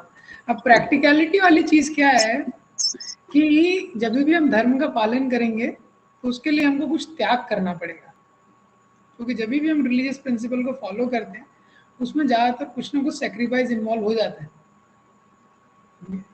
तो हमको देखना है कि वो उसके लिए हम रेडी हैं कि नहीं। तो कभी कभी हम उसके लिए मतलब we know it but we are just cannot do it. तो सही तो है, लेकिन हो सकता है कि उसकी स्टेज में हम वो करने के लिए रेडी नहीं। तो ये स्थिति में मोस्टली बेस्ट ऑप्शन है हमको किसी मैच्योर व्यक्ति से गाइडेंस लेना चाहिए। हरे कृष्णा सर। हरे कृष्णा। यस सर, जैसा कि अभी आपने स्टोरी में बताया कि कोई इंसान पहले की कसम खाता है, फिर अगले पल वो मतलब किसी अट्रैक्शन की वजह से या इंजॉयमेंट की वजह से वो अपनी कसम तोड़ देता है। तो मेरा क्वेश्चन ये है कि मतलब अगर वो इंसान को बाद में उसका रियलाइज जो होता है कि हमने गलत किया, तो उसे क्या करना चाहिए? और आध्यात्मिक रूप से क्या भगवान उसे माफ करते हैं? भगवान का तो ऐसा स्वभाव है, भगवान इतना प्रेम करते हैं तो भगवान तो हमारी कोई भी गलती माफ कर सकते हैं। और भगवान माफ नहीं करेंगे तो हमारे लिए होप ही क्या रह जाएगा। ये तभी तो भगवान को बोला गया है कि करुणा के सागर हैं भगवान। जैसे सागर होता है उसकी कोई सीमा नहीं होती है, इसी तरह भगवान की कृपा की कोई सीमा नहीं है। तो सर भगवान लेकिन की उसके शरण। जी बताइए। जी सर, लेकिन उसके पश्चाताप के लिए हमें क्या करना चाहिए? हाँ, तो जो भगवान का पॉइंट है, भगवान हमेशा माफ करेंगे। हमारी तरफ से हमको भगवान की शरण में जाना चाहिए। और कभी भी हम कोई चीज गलत करते हैं तो उसका उसका पहला स्टेप क्या है? एक्सेप्टेंस। गलती को एक्सेप्ट करना, ये पहला स्टेप है। दूसरा स्टेप क्या है? रिपेंटेंस। हाँ, उसको हमको उसके लिए हमको रिपेंट करना। तीसरा स्टेप क्या है? रेक्टिफाई करना। और चौथा स्टेप क्या है? रीइंस्टेट करना। मतलब सबसे पहले हमको गलती को स्वीकार करना चाहिए। दूसरा, सच्चे हृदय से उसके लिए हमारे अंदर ग्लानि की भावना होनी चाहिए कि मैंने गलत किया है। तीसरा स्टेप, उसको रेक्टिफाई करने के लिए कुछ प्रैक्टिकल स्टेप लेने चाहिए, केवल पश्चाताप नहीं, रेक्टिफाई करने की कोशिश करनी चाहिए। और चौथा स्टेप है रीइंस्टेट। हमको वापस से एक हेल्दी स्टेट में सिचुएट होना चाहिए। यस धन्यवाद sir. Hare Krishna. Sir, yes you had, sir, you had Hare said that Krishna पर the cause of anger is desire, but या we are living in a materialistic world, and all of the people have quest for so many things. So how can we get rid of desires? Actually, I am a student, so I have a lot of desires. So desire is not wrong. It's not that desire is wrong. We have to learn how to dovetail our desires in a proper direction. When one desires unhealthy things, then it becomes unhealthy. We cannot stop desiring. Even this thought that to become desireless is itself a desire. तो क्या है, अगर कोई सोचे कि मेरे में कोई इच्छा नहीं होनी चाहिए, ये भी अपने आप में एक इच्छा है। तो शास्त्र हमको बताता है कि हमको क्या डिजायर करना चाहिए। तो जब हम स्क्रिप्चर्स पढ़ते हैं अपने, एक्चुअली हमारे जो स्क्रिप्चर है the great classic, Ramayana, Bhagavatam, Bhagavad Gita, अगर हमें पढ़ेंगे ना, इसमें बहुत ग्रेट विजडम है। तो ये हमको बताते हैं कि हमको एक्चुअली हमारी डिजायर को क्या डायरेक्शन देना चाहिए। अगर हम शास्त्रों से वो डायरेक्शन नहीं लेंगे तो प्रॉब्लम क्या है, हम इच्छा तो करेंगे, लेकिन ये इच्छा की उत्पत्ति कहाँ से हो रही है? इच्छा का सोर्स है एसोसिएशन।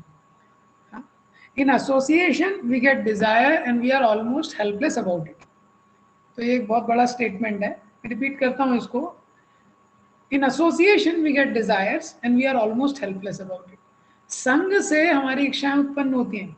तो संग का मतलब क्या है? संग का मतलब है जो हमको अफेक्ट करता है। जैसे हम लोग टेलीविजन का संग लेते हैं बहुत ज़्यादा, इसमें जो हमारे बहुत क्लोज फ्रेंड्स हैं उनका संग, कौन वो व्यक्ति है या टेलीविजन में हम क्या देख रहे हैं, क्या वो चीज़ है जो हमारी इच्छाओं को, हमारे थॉट्स को प्रभावित कर रही है, ये वहाँ से हमारी डिज़ायर्स उत्पन्न होती है। तो शास्त्र हमको बताता है हेल्दी क्या डिज़ायर करना चाहिए। तो अगर हम स्क्रिप्चर्स को नहीं पढ़ेंगे और अगर हमारा हेल्दी एसोसिएशन नहीं होगा तो most likely we may develop wrong desires, and then wrong desires will lead to wrong attachment, and then wrong attachment will lead to the further perpetuation of the cycle। वो आगे चला जाएगा। उसी की जगह if we right desire, if we get a right desire, then right desire, then right attachment, and right attachment में होगा तो इस साइकिल विपरीत हो जाएगी, डिग्रेडेशन नहीं होगा, एलिवेशन होगा। ये तो डिजायर तो सबकी है, भक्तों की भी डिजायर है कि भगवान का सेवा करना है, वो भी एक इच्छा है। So we have to learn how to harmonize our desires in a way that we get elevated. Thank you, sir. Hare Krishna Prabhu. Yes please बताइए। प्रभु, हमें अपनी जिंदगी का कोई लक्ष्य दिखाई नहीं देता है प्रभु। कभी कभी सोचता हूँ कि हमारा जन्म क्यों हुआ है, तो सर बता दीजिए आप। क्या करते हैं आप? प्रभु बीटेक करता हूँ। कहाँ से कर रहे हैं बीटेक? लखनऊ से प्रभु। तो आप मंदिर में आइए, क्योंकि अगर आपको लाइफ में इतना ज़्यादा कंफ्यूजन है और जीवन के बारे में अगर आपको इतना डायरेक्शन, लखनऊ में भी वैसे मंदिर है, लखनऊ में भी अंसल गोल्फ सिटी में टेम्पल है, वहाँ भी आप जा सकते हैं। पर्सनली आप डिवोटी से मिलिए तो आपको बेनिफिट होगा। तो लास्ट के एक दो क्वेश्चन हैं, आप लोग क्वेश्चन पूछ सकते हैं। मिस्टर राकेश, प्रभु जी। हरे कृष्ण, बताइए जी। मेरा ये प्रश्न है कि जैसे कि हमने पढ़ा, आत्मा का ना तो जन्म होता है ना ही उसका क्षय होता है, और हर जीव में आत्मा है। अब हम ये भी जानते हैं कि इस पृथ्वी पे जीवों की संख्या घटती बढ़ती रहती है, जैसे कि पॉपुलेशन हो गया या और भी जीव हैं, विविध प्रकार के जीव, उनकी संख्या घटती बढ़ती रहती है। तो क्या आत्मा काउंटलेस है या इसका कुछ फिक्स काउंट होता है?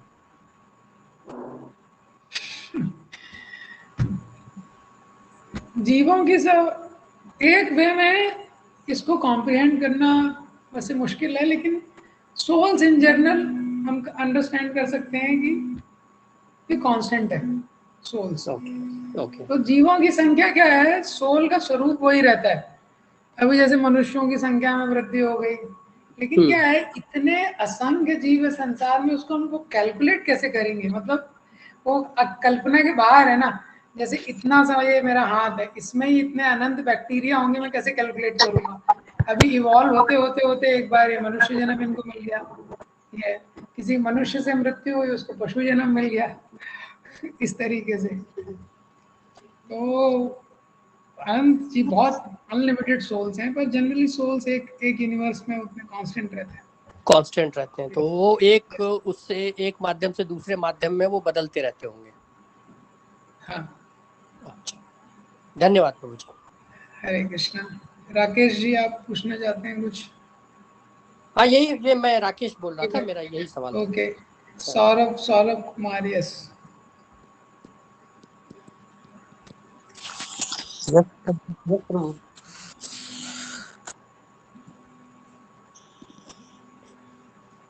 तो अभी काफी टाइम हो गया है, तो अभी हम लोग ये सेशन को एंड करते हैं।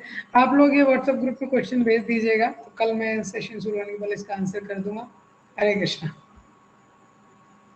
गुरुजी लास्ट क्वेश्चन है। ओके गुरुजी बताइए। किसी भी चीज से डिस्ट्रैक्शन कैसे करें?